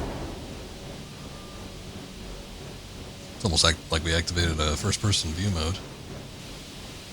Oh, I see. The ladder was actually impeding us, although he couldn't grab onto the rim like this last time. The ladder was impeding his ability to climb up here, and only now is he able to do it, which I guess shuts off the power on this thing.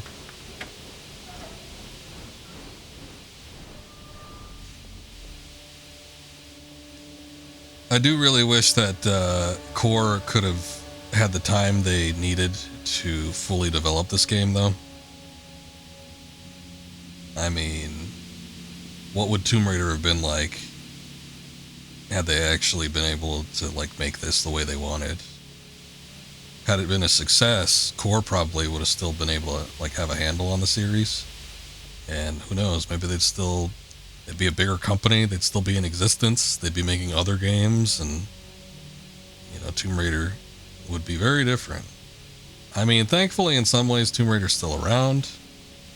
I don't like the more modern games, even the LAU ones, which I still think are okay, but I don't like the modern games in comparison to the older ones. But it's just like a interesting thought exercise, I suppose. I do think that their potential could have been there for Tomb Raider to be a lot better than it is now, had Core actually been able to make this a success and like hang on to the franchise. An alternate universe, yes. I would say in this perfect world, not in a perfect world where Core was able to fully develop this game, but in our perfect world, it would be absolutely fantastic if these collections were a success, which the first one was. I don't know if there's been too much word on the second one, but I mean, I would assume that it's probably close to the same level of success that the first collection did.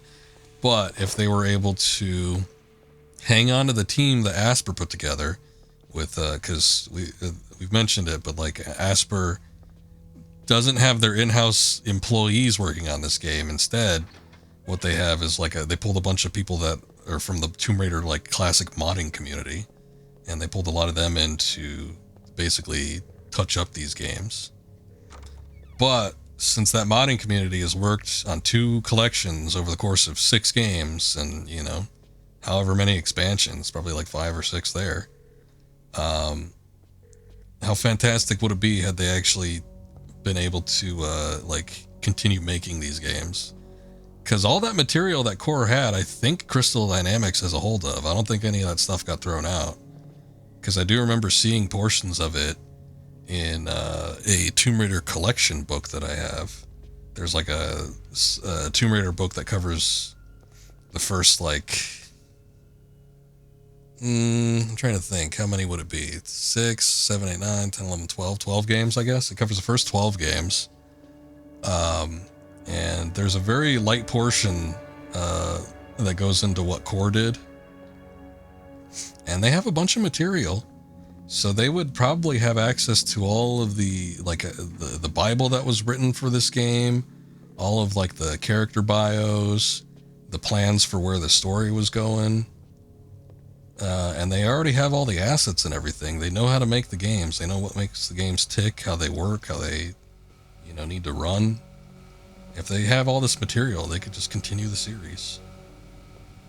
And if not that, if not continuing on where Angel of Darkness left off, they could do like a whole new classic Tomb Raider game.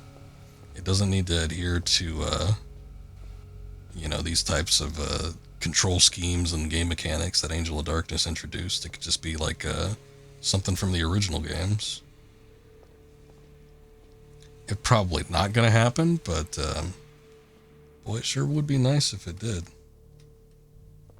I'd still play a new Tomb Raider game regardless, even if it went back to Crystal Dynamics and they just did, you know, whatever. Their adventure, you know, not Uncharted type games. But I would be much more keen to play a classic type Tomb Raider. I think I would be much more invested and entertained by that.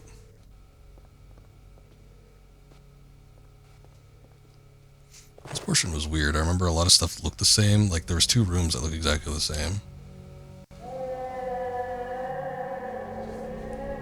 Oh boy, now we got wailing ghosts.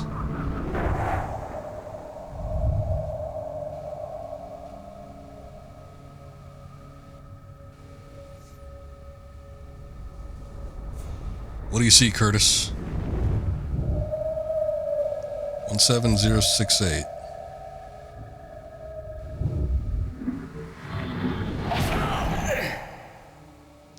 I guess that one hurt.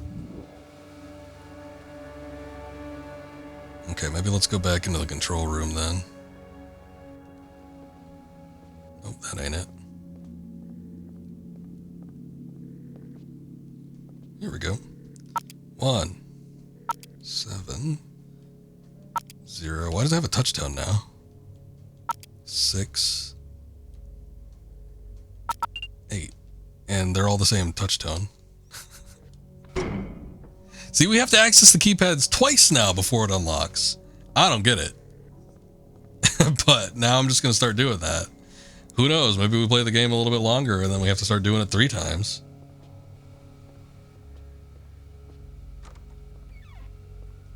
What the hell have they been up to in here? You know, feeding prisoners to monkeys. Probably torturing these guys. Who knows? There's something in there. It's like an item. I guess I can't break in here. Maybe up top?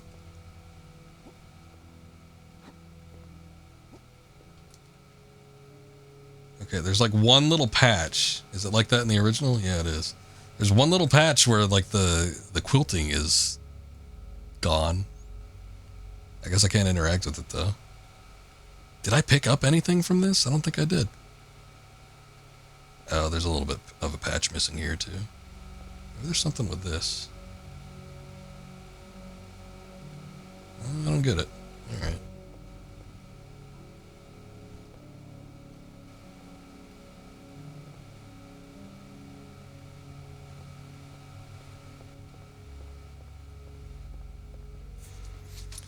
But yeah, there is kind of a renewed interest in the classic games, I feel like. Oh, we can just walk in here. Okay. ID card. Ammo. I mean, heck, if there's any evidence to that, the Angel of Darkness version of Lara made it into Fortnite. I'd say that's as big of an indicator as anything else.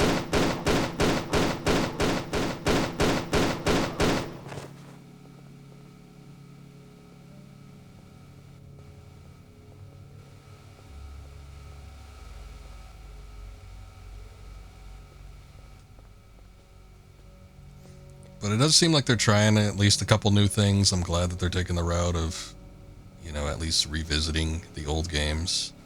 Even if they don't do anything that kind of takes the format of the classics, they've at least brought them back into, like, the public eye. Because it seemed like for the longest time, Crystal Dynamics just did not want anything to do with the original games. They tried to steer the series as far away from it as possible. Which is a real shame, because they're really good games.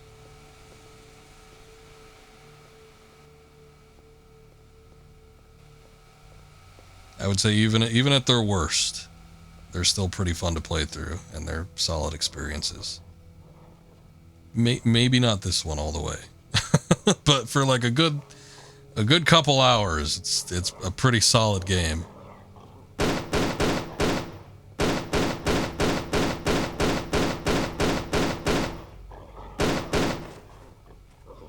Oh shit, there's two of them.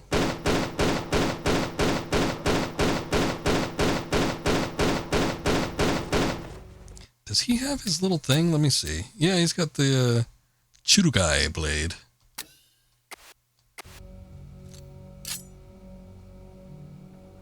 You can throw it, you can melee attack with it, and you can psychic shield with it.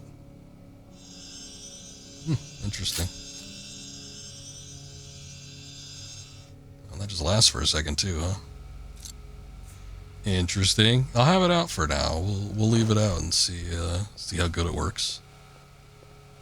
I don't even remember if I used that when I originally played this game. I think I just stuck with the gun. Hey, we got Rambling Voice coming in. Welcome in. I was just talking about you, sort of. I was about to mention you, and I think I forgot I lost my train of thought, but I was talking about how you were playing through these games before. Welcome in, guys. Welcome. I was going to say what were you streaming, but it's just retro. So what were you streaming? Lay it on me. Did you get through all the Tomb Raiders that you wanted to? Or are you still working on the series? Howdy. How you doing? We're just getting through Angel of Darkness on the Remastered collection. We're approaching the end. We're getting there. We've had a couple run-ins with some glitches that have sort of given us some hiccups, but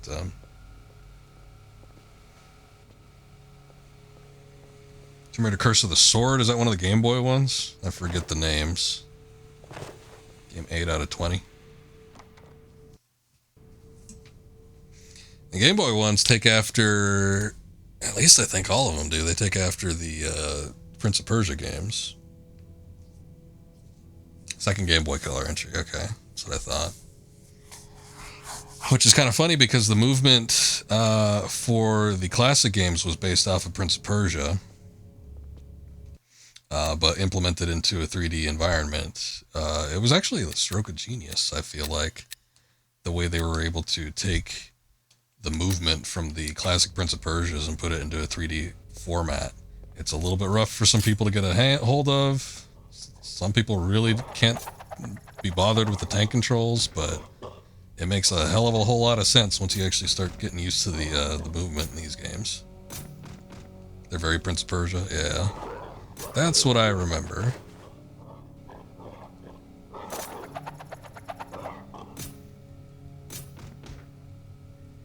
And then, when Prince of Persia made its first foray into 3D, they actually copied Tomb Raider's mechanics.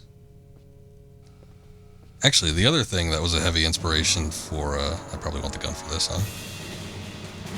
Or maybe not. The other thing that was a huge inspiration for Tomb Raider was obviously Indiana Jones. And when Indiana Jones made its first foray into a 3D game, they also copied Tomb Raider. So, like, everything that influenced Tomb Raider always came back around. It was very cyclical how it all worked out.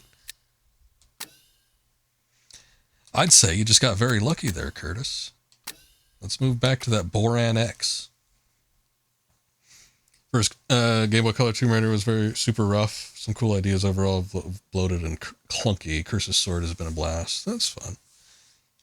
I don't remember them very well. I'm sure I did play them at some point, but I have not played them recently.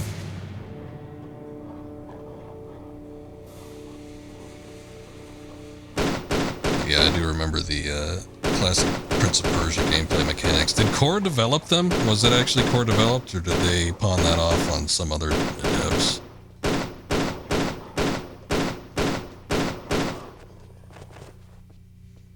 And also, do you plan on doing the N-Gage version of the original Tomb Raider? I'm sure there's an emulator for it. They did make them. Okay, that's interesting. See, they were so influenced by Prince of Persia, but when it came actually time to do the Prince of Persia type gameplay, it's kind of interesting to see how it would have worked out. At least the second one was better by your account, so they got it eventually.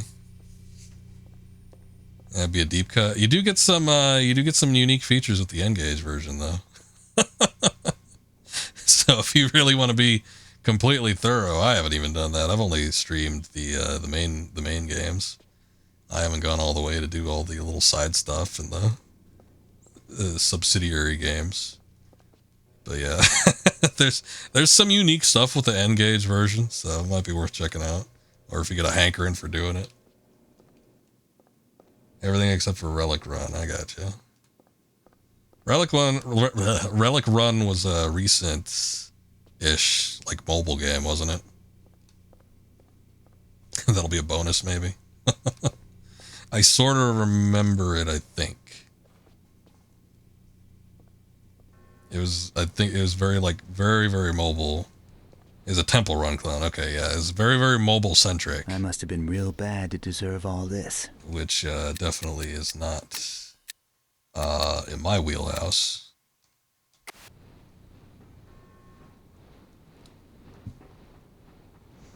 Oh yeah, the other thing I was going to ask is how many glitches did you run into when you were playing this game, the remastered version of Angel of Darkness? Did you run into any, or did you not have any problems at all?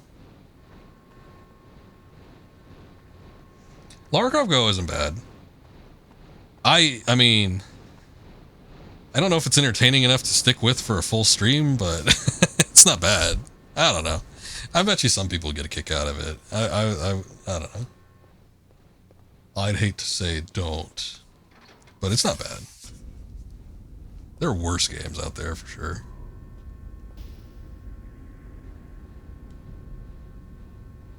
Oh boy. Can't see shit and I can't move my camera. I could do this though. I guess that's good. Oh. This was the monkey pin.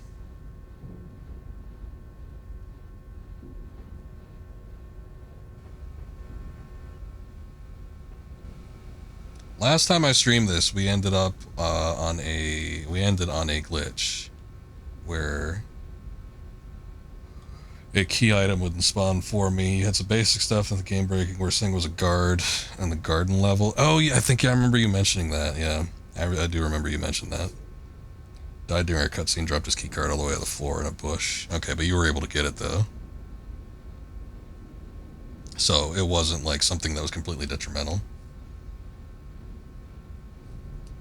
Yeah, it was an old problem. It was a problem from the original version of the game. You could just potentially just drop it.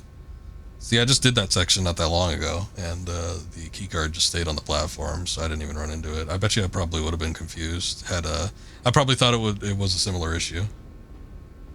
Nothing that forced you to reload. I probably would have thought it was a similar issue to what I experienced beforehand, though. The previous stream, the last stream we did of this game, I ended it on a glitch because I bet you know what? It might have been attributed to the same problem, but the fact that he wasn't up on a platform means the keycard might have dropped below the map or something. I don't know. But we had ended it on the section right before you get into this part, like the sanctum or whatever with Laura. And there's those big spools of wire. Anyway, one of the guards drops a key card. You're supposed to pick it up. I saw it on the floor, but that big spool started rolling. So I'm like, oh, I'll just let it roll past me, and then I'll go pick it up afterwards so I don't potentially get run over by it. But as soon as the spool ran over, the key card was just gone. It was nowhere to be found. I looked all over the place. It just completely vanished. So I don't know what happened to it, but every quick load I tried to redo of it, the key card just did not come back. So I had to reload a save from about 30 minutes prior. And I was able to do it pretty quickly. I probably did what took me 30 minutes and 10 the second time around, but it was still enough where I'm like, I'm just not going to deal with this right now. And then this stream we've been doing, there has been issues. Okay. Just need more of a run-in for that. There has been a couple issues we've run into, but nothing completely detrimental. But there's been like some collision detection issues. There was something where Lara got stuck in an animation where she was looking at a shelf or something. It was kind of annoying. Benny, who was just in here a while ago, he said he ran into a similar issue. I think it was another animation type thing. And he got locked into that, and he just gave up on it. He's like, I'm good. I'll wait for a patch, and we'll see if it gets fixed later. Which is totally fair. I thought about doing the same myself, but I ended up just pushing through it.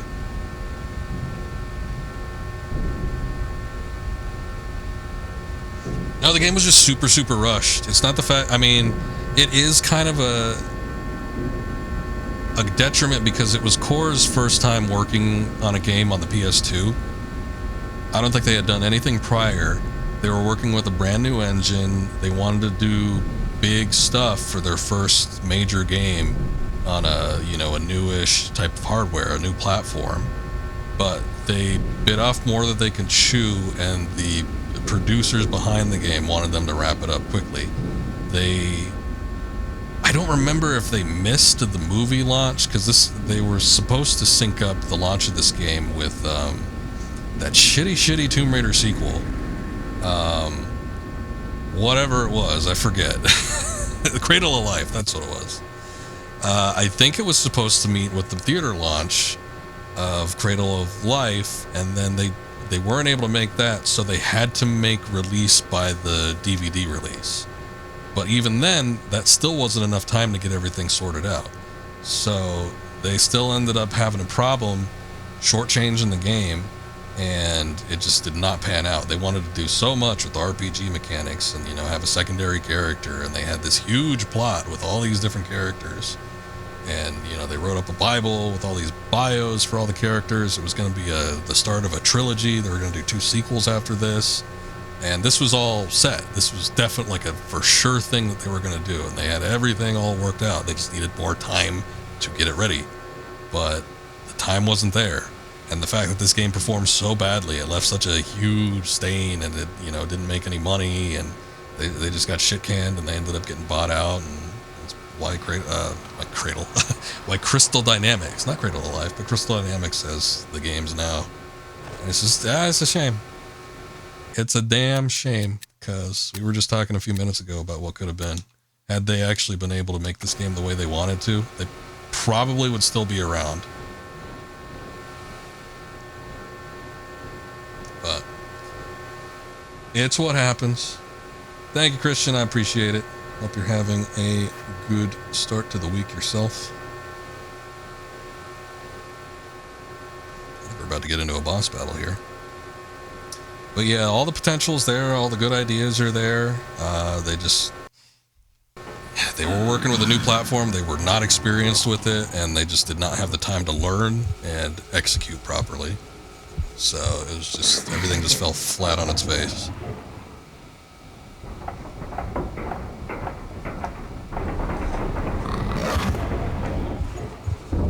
Oh, you're too late, Curtis. Oh wait, maybe not. Oh no, you still might be able to get in.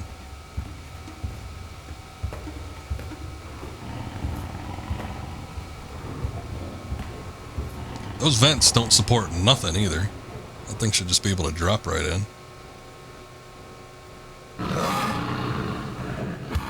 Game also randomly feels like the devs are playing a ton of Resident Evil during development. Maybe.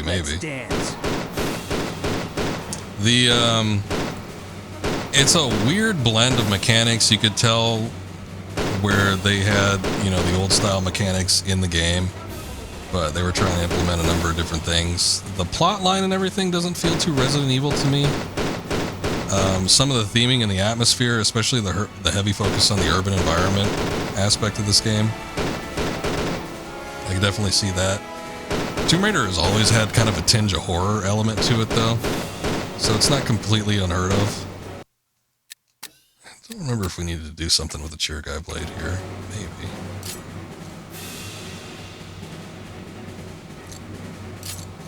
Maybe not. Did I need to hit something over here? I forget.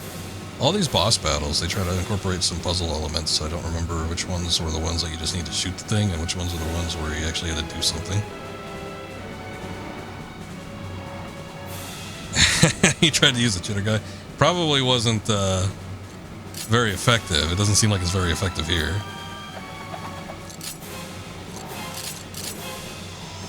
Ah, there we go. One with the shield.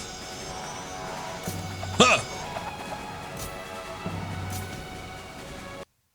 Yeah, the hopping around animation, it's interesting. It's an interesting take.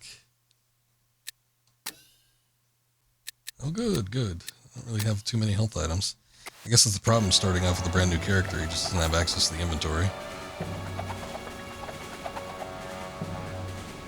They don't seem to run away pretty quick.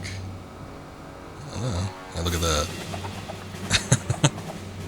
Hut, hut, hut. Does good damage? Really? I tried it for a couple swipes with one of the common enemies. It didn't seem to affect them that much, but maybe that was just either me not executing it properly, or maybe those enemies had more health than I thought they did.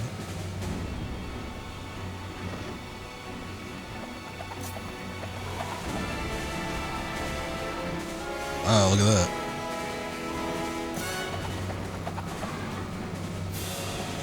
Still feel like I'm getting my ass handed to me, though. What is the melee attack? It's square, right? Okay. When I was pressing square on a directional button, he would just, like, hop in another direction, which isn't really what I wanted, but, you know, whatever.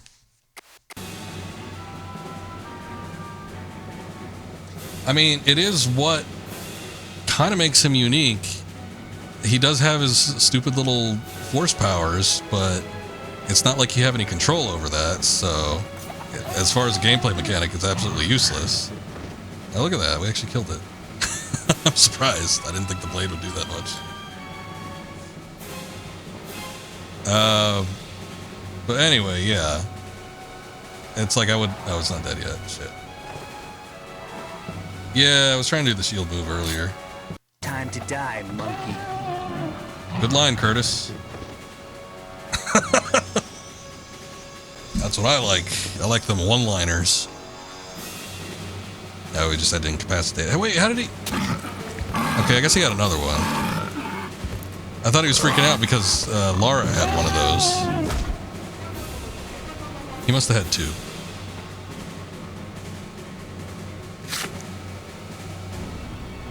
I'm kind of surprised it's reusable, too. That's my demon quota for today. You figure with these things, they'd break apart. Again.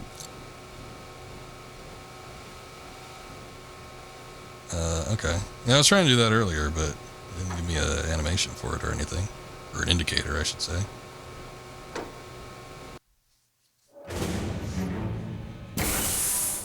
Oh. Man, he got back up there quick.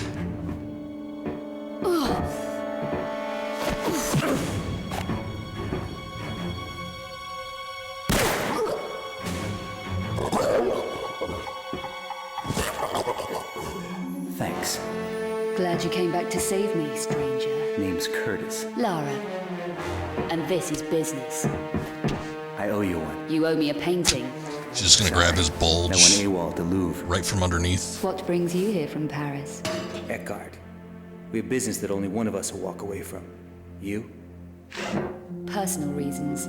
Eckhart plans to use all 5 That's a obscure lot of dialogue. paintings to revive an ancient evil called the Sleeper. And rebreathe Break that up a Nephilim little bit. race. That's too much text. To do that, he collects alchemically transmuted elements from his murder victims' bodies. I've seen him at work as the Monstrum. With that glove. Eckhart's the original black alchemist.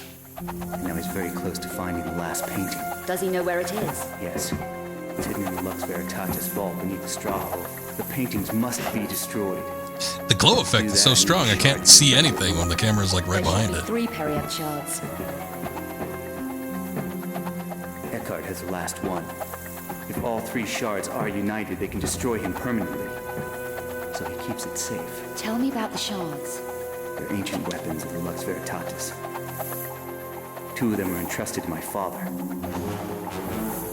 Eckhart murdered him to stop them passing into my hands. He failed. So Eckhart went after your father, and you want revenge. Justice. We should work together. You're trusting me? Here. How can they be used to kill Eckhart? He must be stabbed with all 3 shards. We can divide the forces against us if we split up. You need the 3rd shard, so you should go after that. I'll find the last painting and destroy it. Okay. Eckhart guards the shard in his old alchemy lab in the lower regions. I can find my way there. The engraving shows the painting hidden in something called the Vault of Trophies. Here. The entrance is underwater. No problem.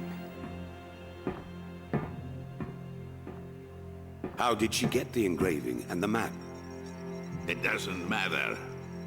We have lost too many men tried to open that damn vault. Perhaps her special talents will help us. You're blind. The mail. Yeah, the glow on that Chittagai blade. Probably need to turn down a couple levels.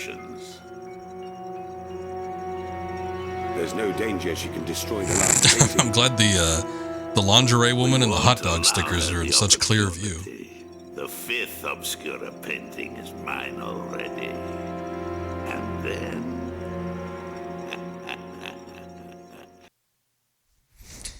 Man, there's still a grip of game left. I do remember a lot of the sections. I don't remember if we play as Curtis again. I think maybe we do, but I don't remember for certain. But yeah, there's still a good chunk of Lara stuff. There is kind of a, well, what the hell? Oh! I'll be damned. Hold on, what was my last save? I don't think I quick saved, did I? I didn't quick save. I know I did. I quick save here. Do I have to do the, I have to do the boss battle again? Son of a bitch.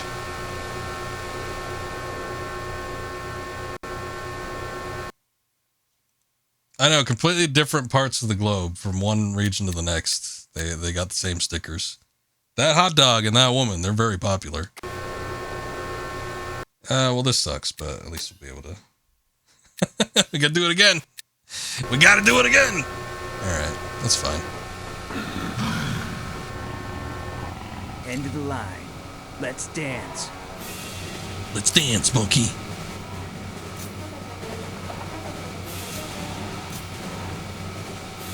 Just doing full Chittagai blade with this. At least, I mean, most of the time spent was the cutscenes. So, doing classic graphics, yeah. See what little difference there is. I'm a little disappointed that they didn't beef up the models that much.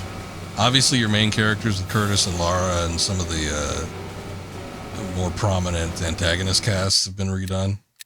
But, yeah, there's a lot of it where it's just pretty much the same. It's the exact same models, exact same textures. I was slightly disappointed. Alright, hop around. Yeah, it's most of the enemy models. Just no updates whatsoever.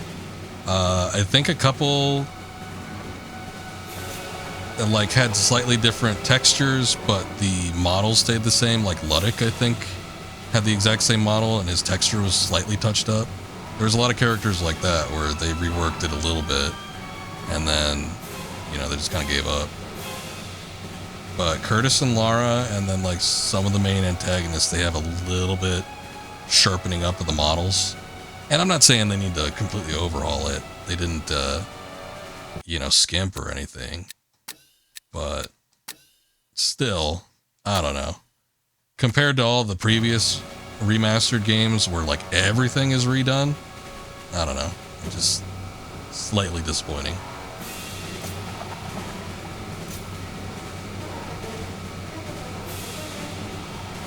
That's what I've been hearing. That's the old word on the street. Now the thing is, and I don't look too much into it. One of the things that's unique about the team that Asper has is that they're all modders. So they all communicate pretty actively on like the Tomb Raider forums. So most of the stuff that gets out there is probably from them just saying, yeah, we're working on something, or we got something cooking, or we got a patch coming out eventually. So I wouldn't doubt that, you know, if that's out there, it's probably something that one of them mentioned, because they're still very active with the modding community. But it's like, when is it going to happen? It's been 2 months. It seems like plenty of time to me. I don't know. At least a little hotfix or something would have been nice. That's my demon quota for today. But time to get the power on again. Oh, well, at least I was able to play through most of it. That's kind of how it was with the first collection, though. I think you had started playing these recently, right, Ramblin' Voice? So I don't think you played when the original collection had come out from last year. But the original collection had come out, and the Epic Game Store, for some reason, had a version that nobody else had. And it was like all this stuff. It was like there was a photo mode, and there were like completely reworked, like level, not design wise, but like the aesthetics. There was like new light sources and new lighting rendering techniques done. It was all sorts of shit. And like the Epic Game Store had some of that implemented into it, and everything else just had like bare bones. You know, it was pretty much what we expected from a remaster, but the fact that there was another version out there that was technically better was, you know, it's kind of salt in the wound. We're just like, oh shit. So some people had even bought, you know, the Epic version after, you know, getting on Steam or a console or something like that, just because, oh shit, there's another version out there and I want to play the better one. So it was a shitty experience back then, but it took about 2, maybe 3 months before they finally updated the game to have all of those, you know, additional features, whether it was improved graphics or the photo mode or the costume switching. All that stuff wasn't in the very initial release of it. It sucked. Had to be a pretty hefty patch. Definitely want to revisit Last Revelation most out of the collection. Oof, I don't. That's just me, though. I played Last Revelation enough in my lifetime to probably want to check it out again. I'd probably play through a couple levels or something just to take a look, but yeah, that game is long. It's so long.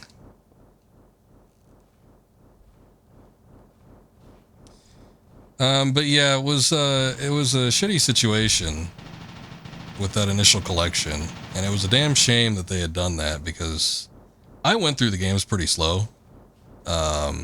But even me, I think I had gotten through the whole second game. I don't think I got like the full patch until maybe like I started my playthrough of Tomb Raider 3.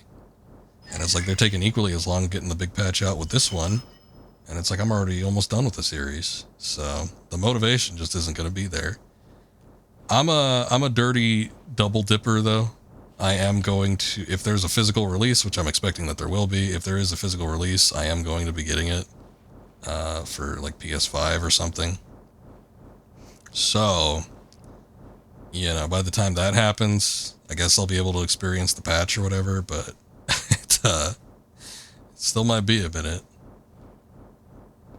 Do these things just not see me now? Is that what it is? Okay. Cool. Oh. Okay, then it didn't see me again. You freaked me out there for a second, but we got it back on track. Oh, it only lasts for a limited amount of time. Okay. I see. Oh, wait, we didn't need to actually... Oh, no, the fog is still down there. Where do I need to go then? What the hell? Yeah, it's just a warding shot. It's trying to ward me off. Oh, the pipes. Maybe.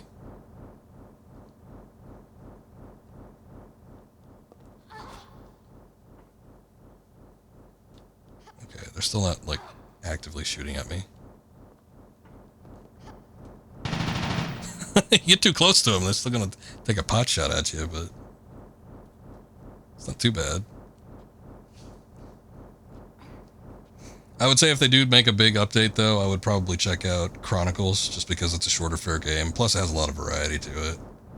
And I still think Chronicles is a fun game. So I would definitely check out Chronicles again. Maybe just like right off the bat. It would be pretty easy to get through. But yeah, I don't know.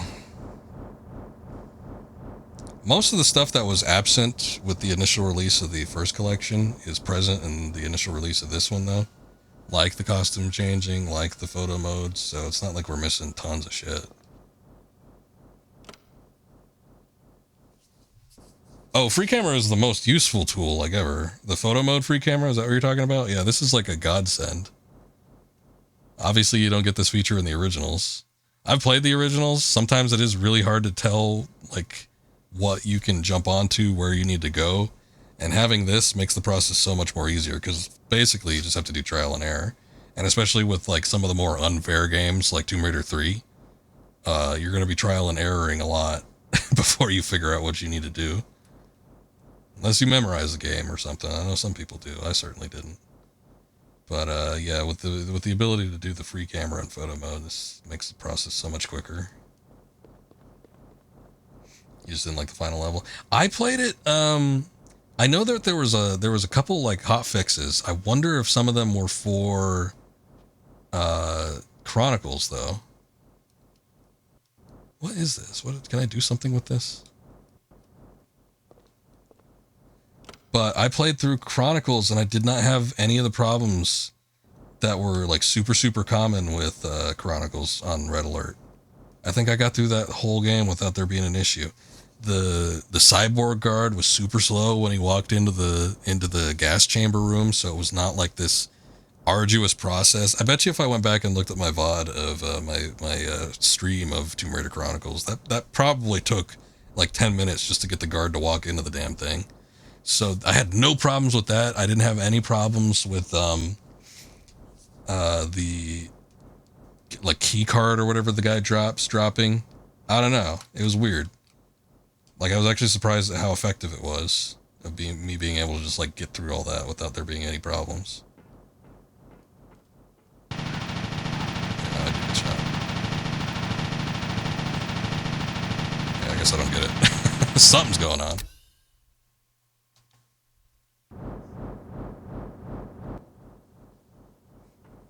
Oh wait, that wasn't it. So you didn't run into any of the problems that are common? You didn't have problems with the cyborg not walking into the gas chamber? You didn't have problems with the key card not dropping? I think Benny was playing it. I remember watching him stream it. I think he even had a problem with something. But he blitzed through those games so damn quick. That was probably before any of the hotfixes. But I wonder if there was something patched with that game in particular, because I had no problems whatsoever. The only thing I had an issue with was getting the damn rope to like actually register. Sometimes I'd try to jump onto the thing and she'd just fly right through it. I thought it was broken, or I thought I needed to do something else. I don't remember, but it was a pain in the ass. I don't mind the urban environments with Tomb Raider when they do them, except for London. London is such a piece of shit level. Good lord, I hate that level so much. When I saw that there was a speedrunning technique where you could bypass all of it, at least that first part, I was like, oh, I'm doing that from now on. I actually managed to do it on the last remaster.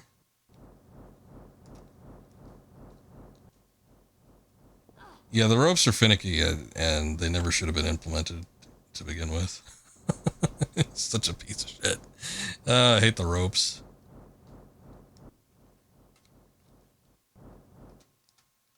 Well, I do see that, but I can't do anything with the camera. I think the literal only point of this is just to show me that it's there, it exists.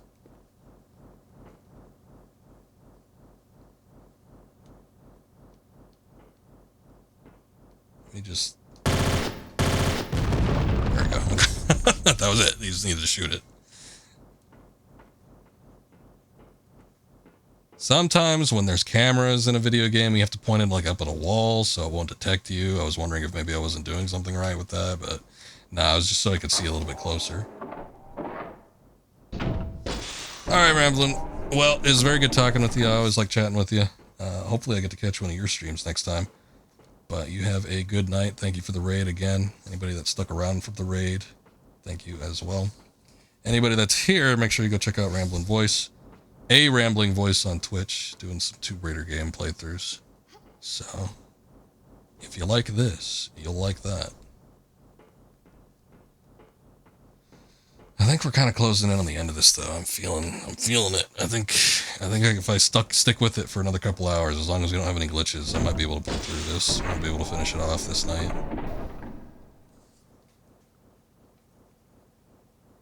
Just maybe. I remember this being one of the last things. It's like we need to do this, and then we have a little bit of a tomb section that we get into, and then a couple boss battles, and then I think it's a home run stretch after that.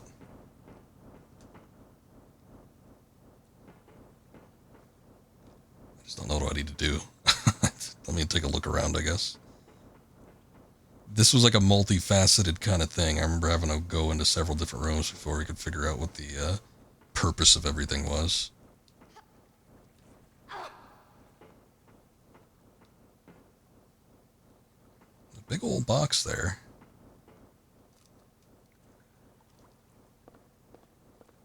It won't open. Oh, okay. Fair enough.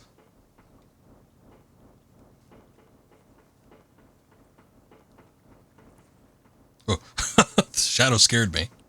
I thought somebody was running up to me from behind. There's goddamn ninjas in this game. No, it's just her shadow catching up. Yeah, I guess the shadow's a little bit finicky too, huh? Oh, well. There's a control room up here. We have to do something with that cart. I think that might have been the final thing. Oh, there's like something you could dump into it. I can't interact with any of this shit though, so we have to do something else first.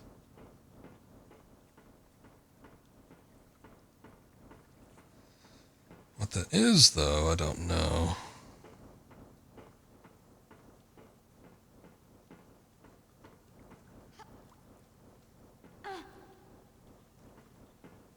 I wanted to do that from the second level up, but I probably would have died.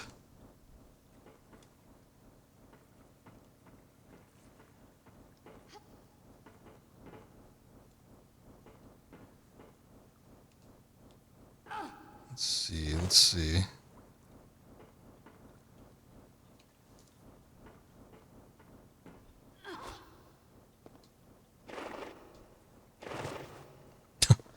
Okay, I guess I can't turn around either. No back rolls here.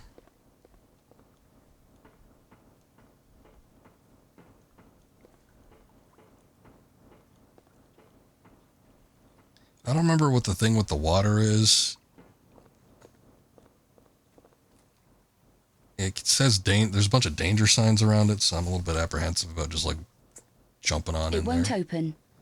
But we might need to because I'm not seeing anything else. I don't think there's any other portions I have access to.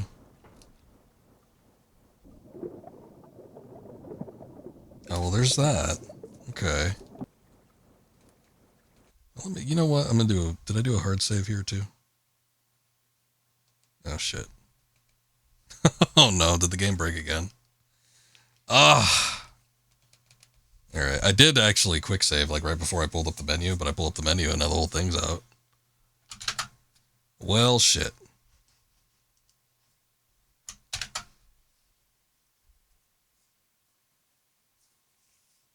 I can't even Alt F4. I have to go to the task manager. Holy shit. The game crashed so hard I can't Alt F4 out of it. There it goes. I tell you, man, this is broken.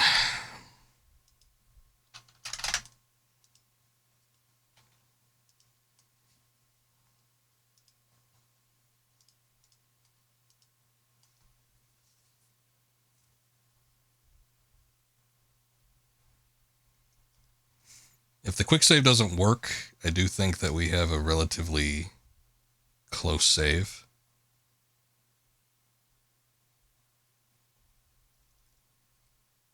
We'll see, though. We'll see. Yeah, oops.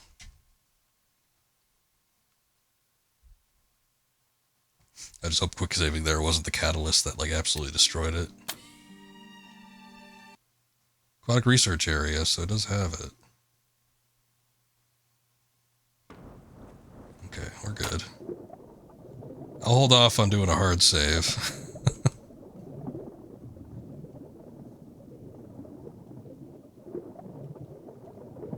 Okay, there's a switch here. Turns on some kind of power. I got you, I got you. I think it opened up the door on the other side. Let's see, anything else in here?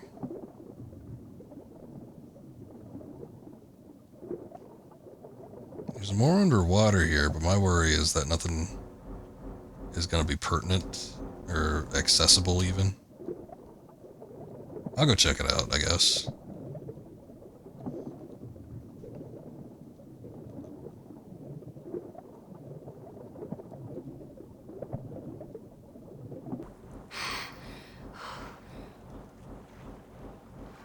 I think when it panned over to the door opening on the other side, though, we saw some stuff in the water, so I do think that there's something that's probably going to end up being a threat. I don't know if we have to swim in there or what.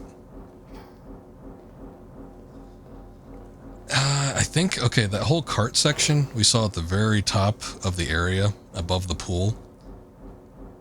I think it's kind of a similar concept to the dinosaur area in Tomb Raider 3. I think you need to like drop food. I think it's food or some kind of chum or something in there. Oh, it just took us back out up here. And when you do that, it distracts the shark or whatever, and maybe you could like go down to some other section that you wouldn't normally be able to access.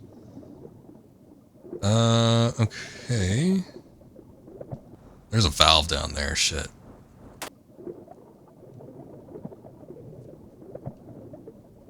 She might not be able to turn it. I doubt this whole area drains, though. I was going to say, it might be one of those things where you need to drain it before you're able to interact with it, but this is a big section to drain water out of.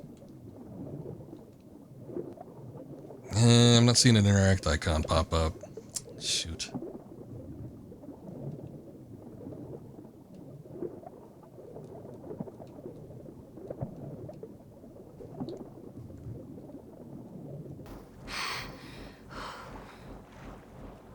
Also another memory triggered for me of another section in this game.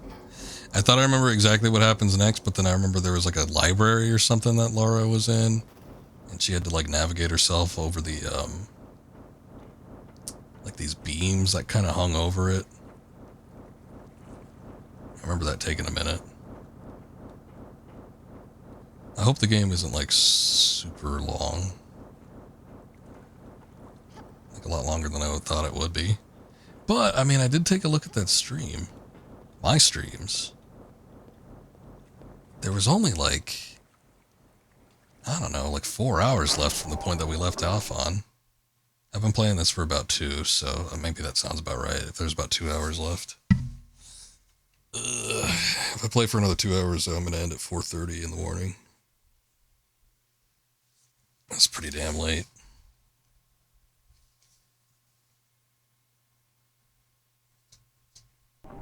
Okay. Got a little worried there. It took a little bit longer than it usually does to load.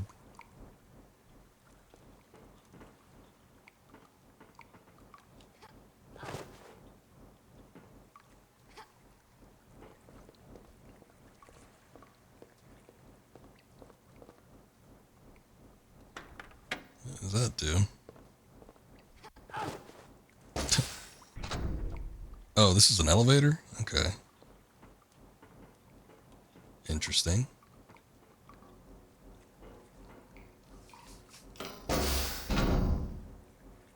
There's a switch on the other side, but I got no clue what that would have done.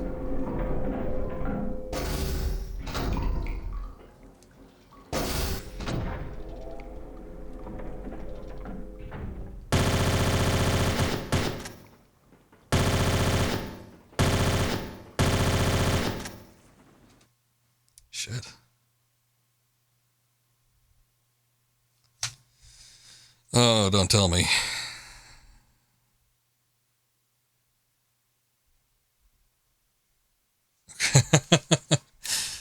It took a long time to pull up the menu there. I know the menu, for whatever reason, while we've been playing this game, takes a second to pull up, but that was the longest time yet.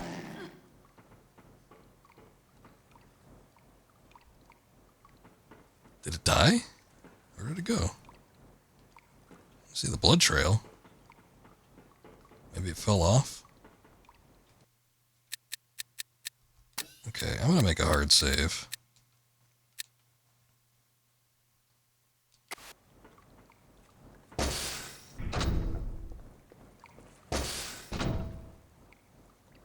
Oh, we're in the, okay, we gotta restore power to this.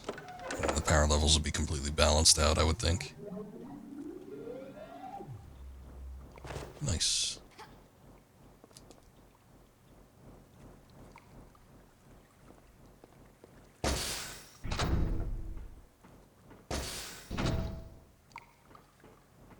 See, there's another little valve here, but even out of the water, we're not able to interact with it, so maybe that other one didn't have any usage.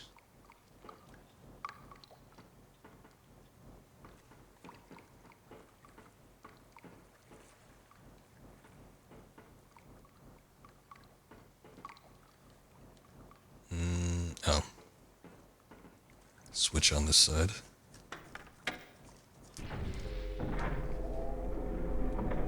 I mean, it's kind of interesting to see one side flooded and then one side, you know, still intact. But I don't know, the fact that this whole area had to like load up, it's kind of weird.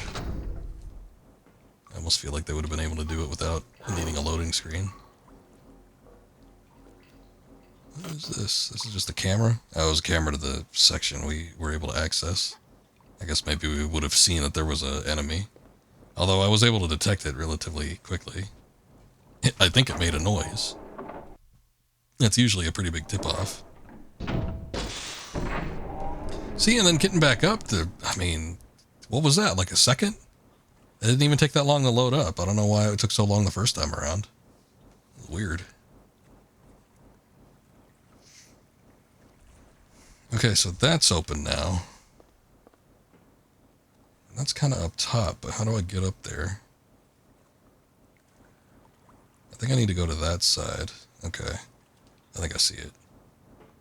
So I just need to travel around to the other side.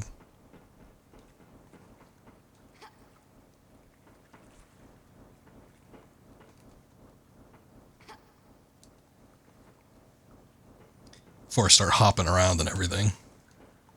Might as well make a little quick save just in case I fall off of something.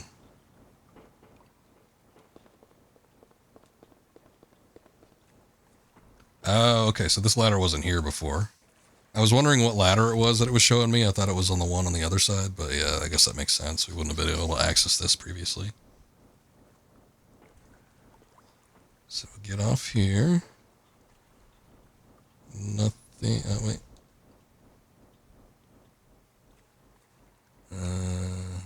Yep. That is something. Ah, the underwater cam. Oh, we get to see this thing. Whatever it is. I think it was the same thing that was in the, Arbory area. The greenhouse. Which we barely had to deal with that. I just kind of... I don't know, I shot at it a couple times. Too far. I don't think I'll make it yet. I don't think you will either, Lara, but that's why they got these pipes here.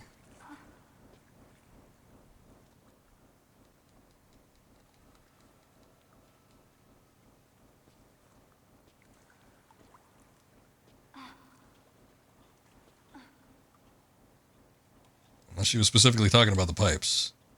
If she was, then God help us all.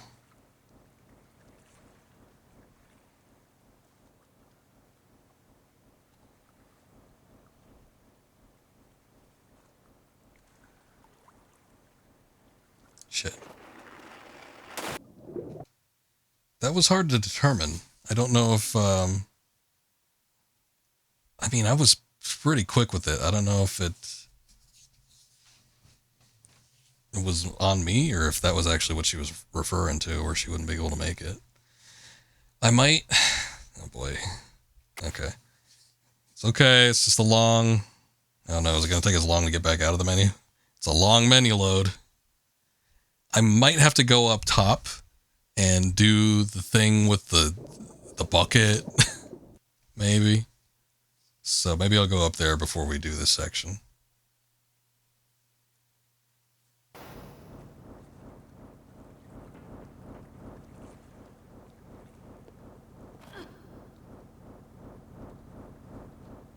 Can I jump back up here?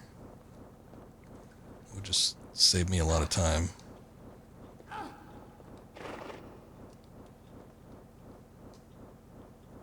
She should be able to grab onto that. I don't know why she's not.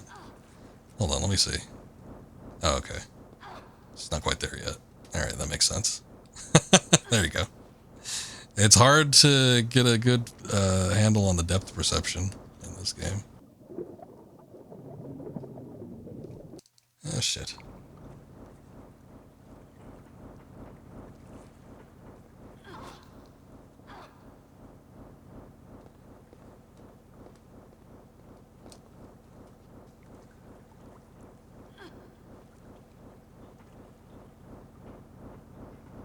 I'll just walk the slow way.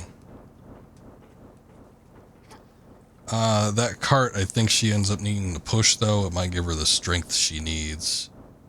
And she'll get enough stamina to the point where she'll be able to, like, get across that. Let's see, though. The power is restored, so... Looks like we're able to manipulate some things here. Okay, yeah, so it's a bunch of, like, meat. I think it is, like, chum, basically.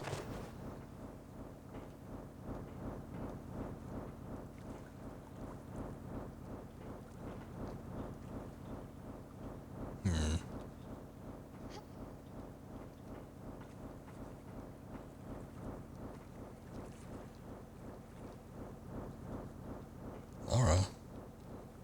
There you go. It's like, I saw you were able to interact with it. I don't know why you're not doing it now.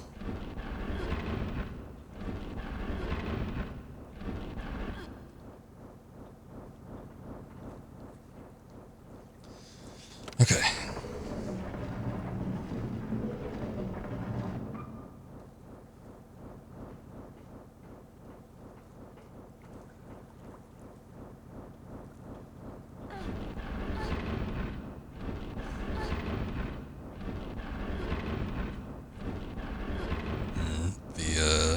Switch hasn't reset its position. That makes me a little bit worried. I should be able to hit it again, right? It's not a one-time use thing. Oh, now it... Huh, okay. It looked like it was down to me earlier.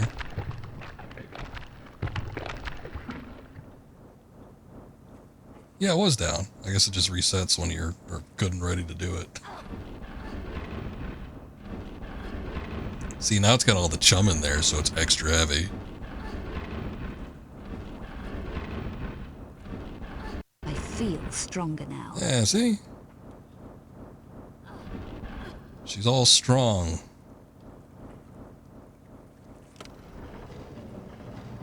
I was going to mention, I thought that the whole reason we were going up that way, like up the pipes and everything, was to get the bucket moving. But I think what it is we needed to do all this to get her strength up.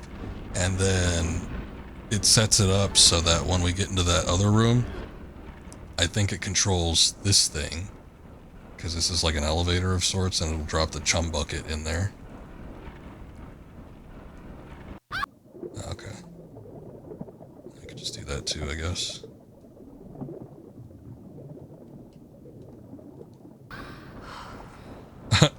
Her screen... Okay, hey. The big aquatic monster's floating in the air. That's cool. Here it goes. Oh, no. Oh, no.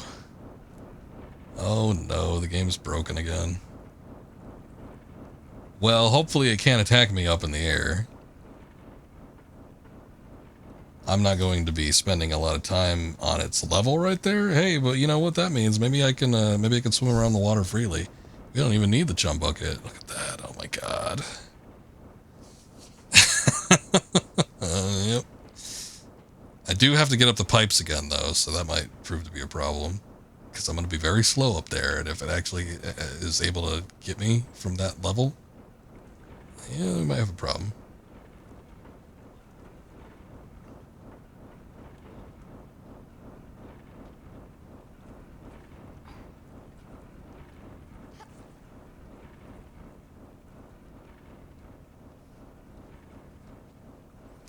Yeah, needless to say, this did not happen the first time I played this game. It's a shame they didn't get the modders that were in part of the Rescued Mod Pack collection to work with Asper. I guess overall they just didn't have what it took. Boy, we barely have enough. I mean, at this point, like, the stamina was depleting.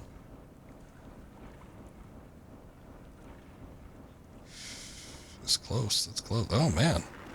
Shit. She didn't make it. I don't think we're supposed to make it. We did have more stamina this time.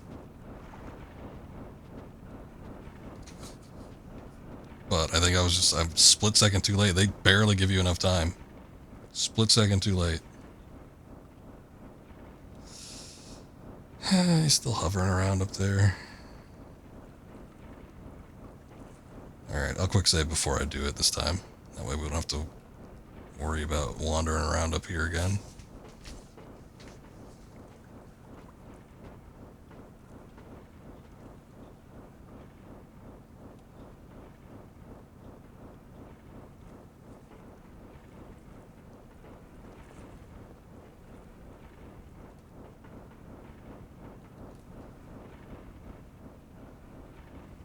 Alright, quickly.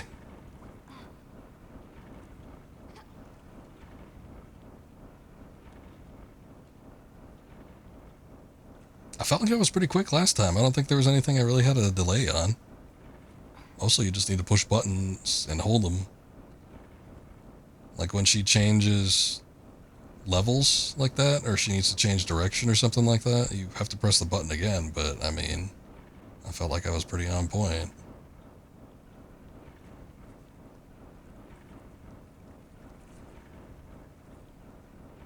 I'm just like constantly looking at it. Okay, we were literally, I think, just like one step away the last time.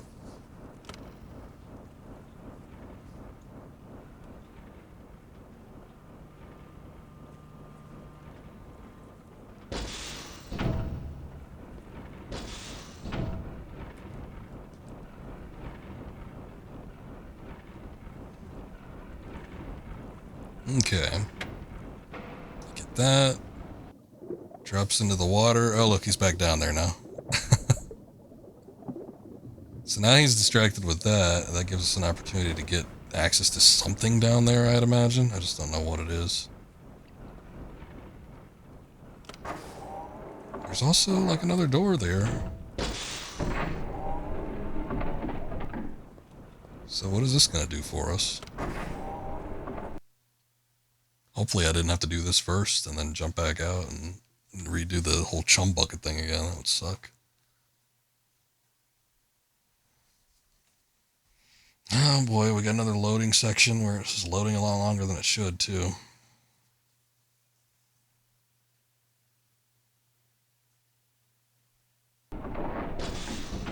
But at least it did it. Boy, I feel like that's as long as a loading screen would take on the PS2. Wait, another loading screen? Or are we going back out where we came from?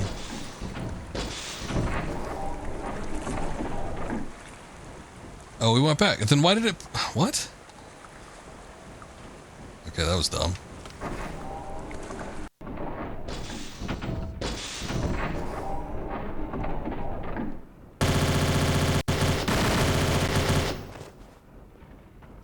Yeah, no sense in being quiet. Oh boy.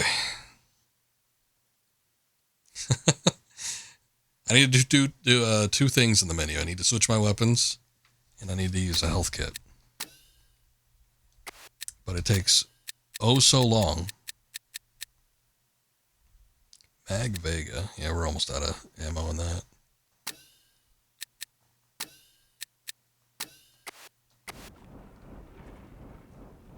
So what do you got? Nothing?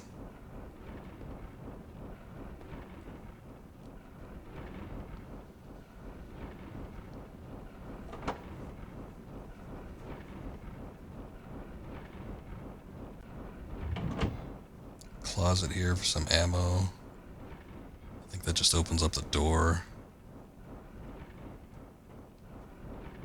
Oh, yeah, here's another closet.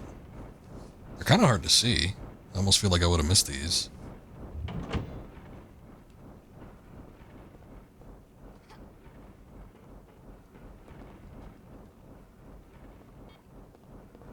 Okay.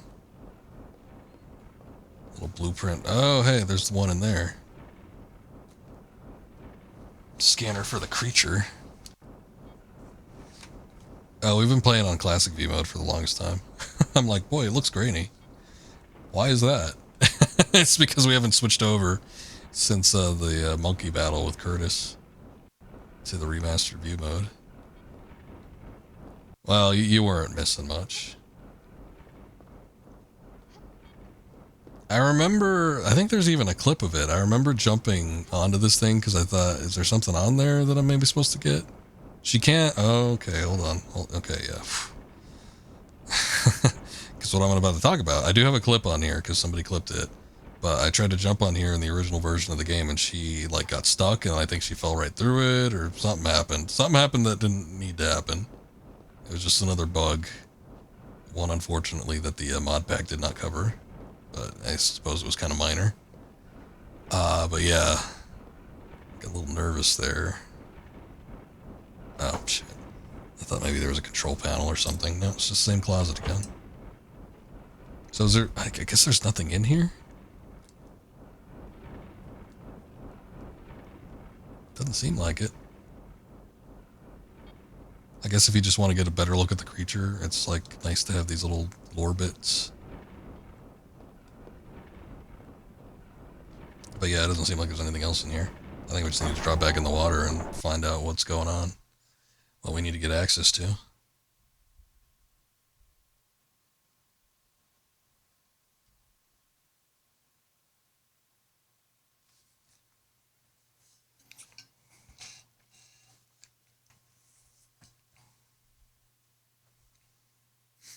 Never should have gone in there. It took so long to get back out.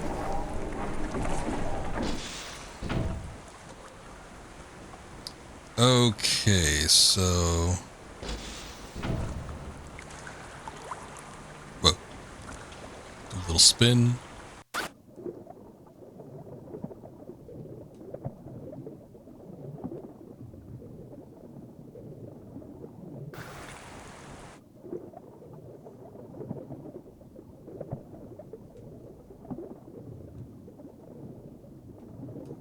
So now that the thing is not going to be aggressive toward us. Hopefully. The whole panel and everything is no longer here. Chumbucket is gone, but the blood is still lingering, so that's good. I guess I saw this in the background. This number 1. Okay, it's a switch. I wasn't sure what it was. I see, I see. So this probably gets her into the vault of trophies that she was talking about earlier.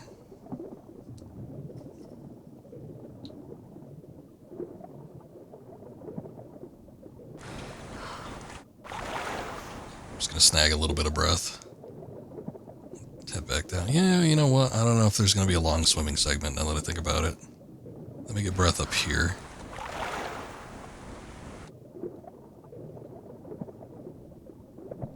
There's a number 2. We saw a 2 on the other end.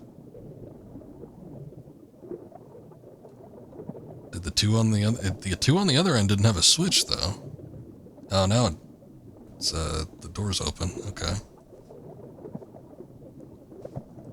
I guess there's more we need to do in here, and then we can continue to go on further. Okay. We were out of the water for a second, even though we were in the middle of water.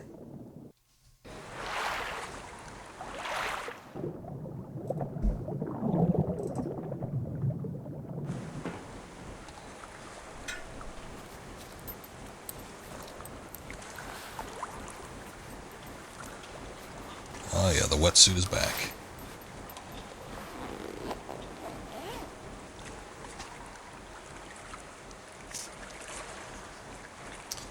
You didn't need to unzip all the way down there, but I'm not opposed.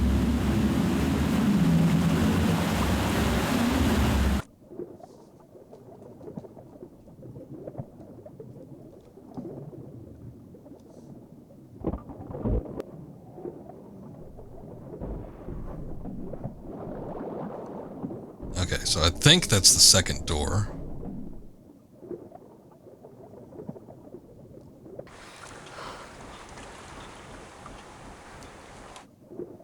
Boy, it seems like there's, I don't know, I guess there's those tanks there.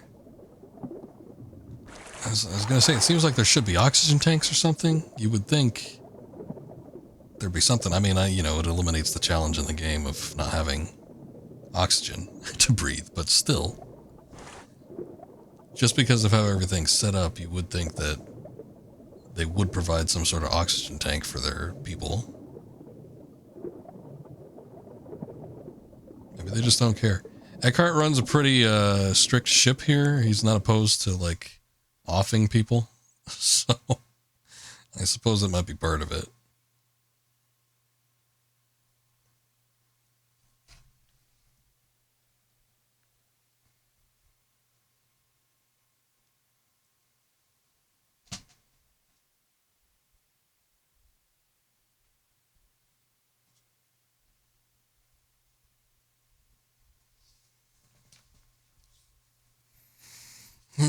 Boy. Oh, yep. Okay.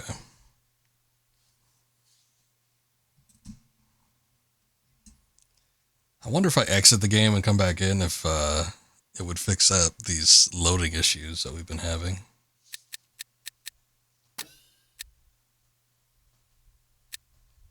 Les Sapins Rouge. Get rid of that save.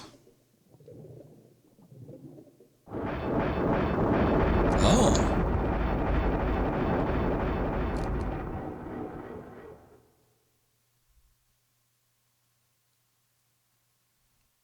Damn, I can't even move the camera that far. I guess there's an invisible wall there or something. Nice fish.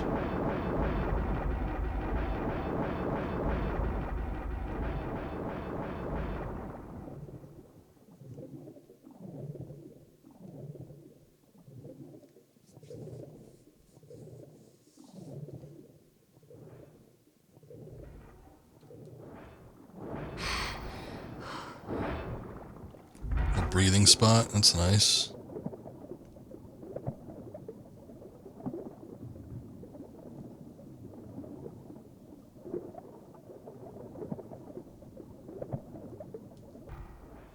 I do remember going down like a rocky crag looking path. So I think this is the way down here.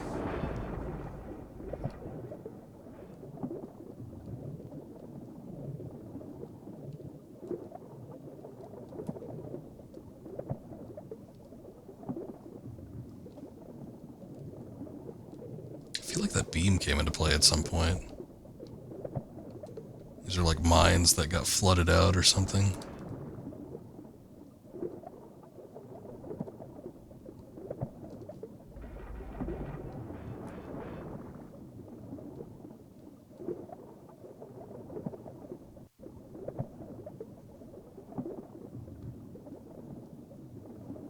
Dead end, I guess. This seems like it gets up to something.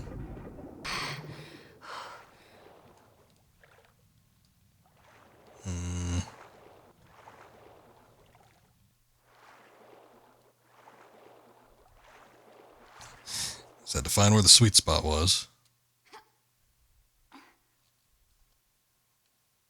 Nice. Oh, what is that? Like an inhaler? Oxygen extender?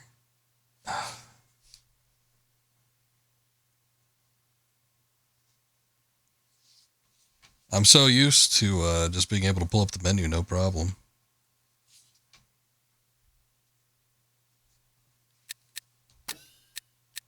Let's see.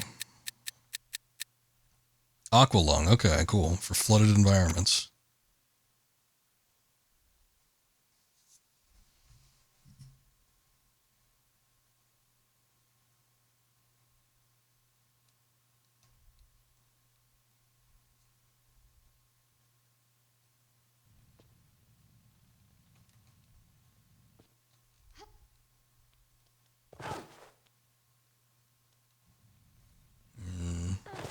Okay.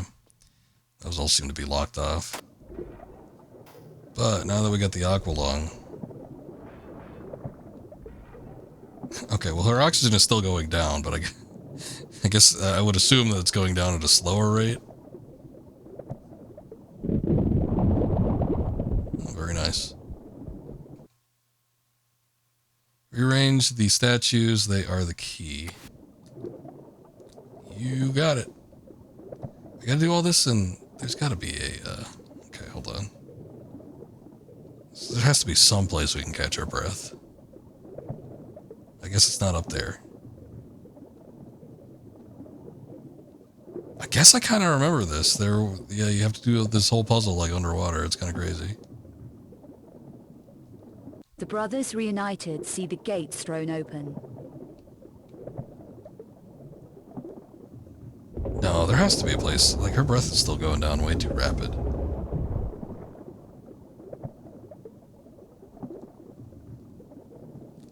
Where is it, though? I'm gonna run out of breath pretty soon.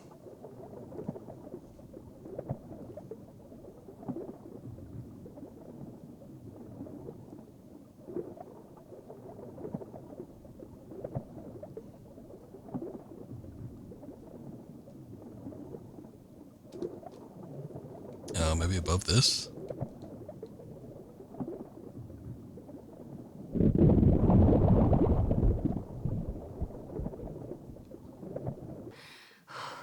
Okay, that's what it is. We just needed to find where the spot was. I guess once I saw the discolored bricks, I'm like, okay.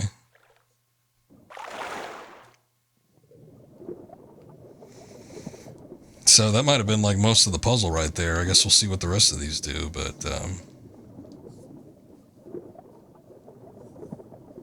I mean, it just looks like I have to pull these things. Oh, I see, I see. So any of the ones next to it get pulled back.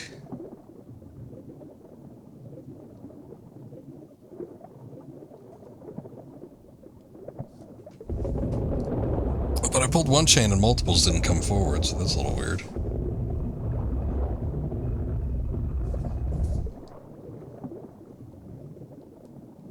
Although it did say, okay, so it said something about the brothers reunited, so it's gotta be, I guess it's specific ones.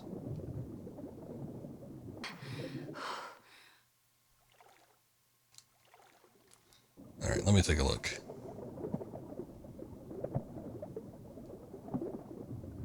L and V. There's Limu.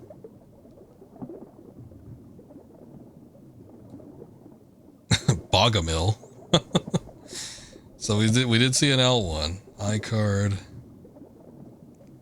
Octician, and Vasily. Okay.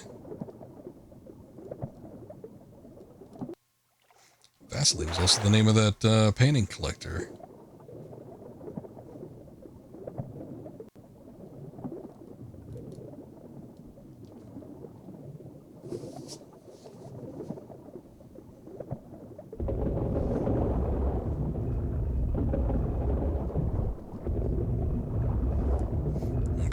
Assume once we get the other one, it's just going to stay there and they're not going to back off or anything. Was he just like opposite him? Hold on. No, that's Bogomil. Here we go. Limu.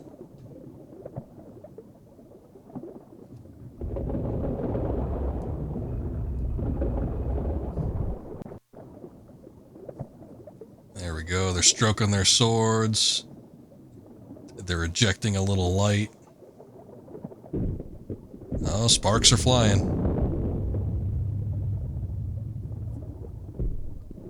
It all comes crashing down and it hurts inside. Oh, Vasily. He got wrecked in statue form, just like he got wrecked in real life.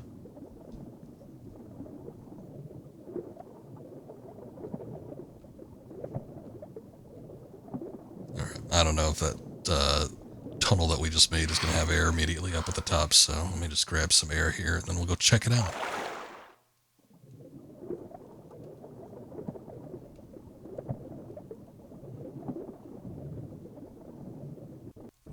Oh, it was a cutscene.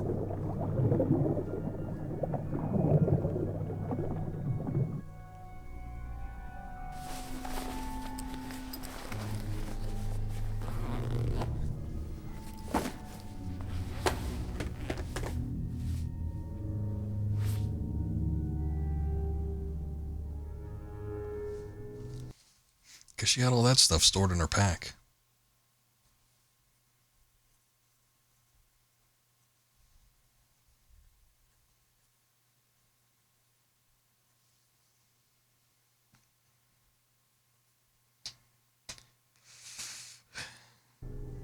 There we go. Oh, I sort of remember this. There were like 2 paths you needed to take. I don't remember if you could choose one over the other, but it was like a time deal. And as we've seen with some of the timing issues, especially regarding stamina, they could be a little bit tricky in this game. And especially when it's not the modded version, that could be a problem. Yeah, there's another Aqualung. That's weird. I'll give you 2 of them. Maybe we'll have double the breath.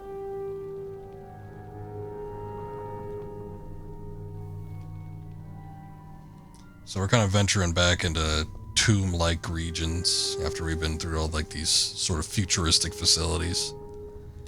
You know what? I'm gonna say we're gonna save this. I think we still have a grip of game, like, because I just remembered, and it's possible that we could get through it quickly, but like with the state of this game, I don't know. There's a possibility that we'll run into more glitches, and like this whole issue with the game like slow loading up the menu, it's kind of irritating. Like it didn't do it there, but it's been doing it a lot lately. So I don't know if it was that previous level maybe only, but I don't know. It's all kind of off-putting. So I think I'm going to save this for the next stream tomorrow, and I think we can knock this game out then.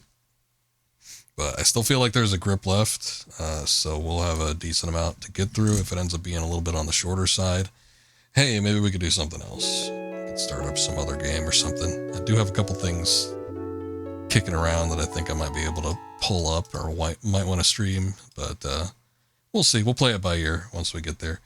But I'm going to come back around the same time tomorrow. We'll do some more Angel of Darkness and hopefully get it finished up with no problems, but that remains to be seen. But thank you guys for watching. I do appreciate it. Number of raids in today. Let me see. We had Trips, Triple L Supreme, V420 Benny, and A Rambling Voice. Thank you guys for the raids. And everybody that stuck around from those raids, thank you very much. I do appreciate it. Hopefully we'll see you on one of the next streams. I'm going to go ahead and raid out. We'll do Christian Cool. He's only been up for a little bit of time. He's doing some Persona 5 Strikers. So different type of game, but yeah, Persona 5 is pretty cool. So might be able to check that out for a bit. But thank you guys again. Have a good night, and we'll catch you next time. Until then, later. Take care.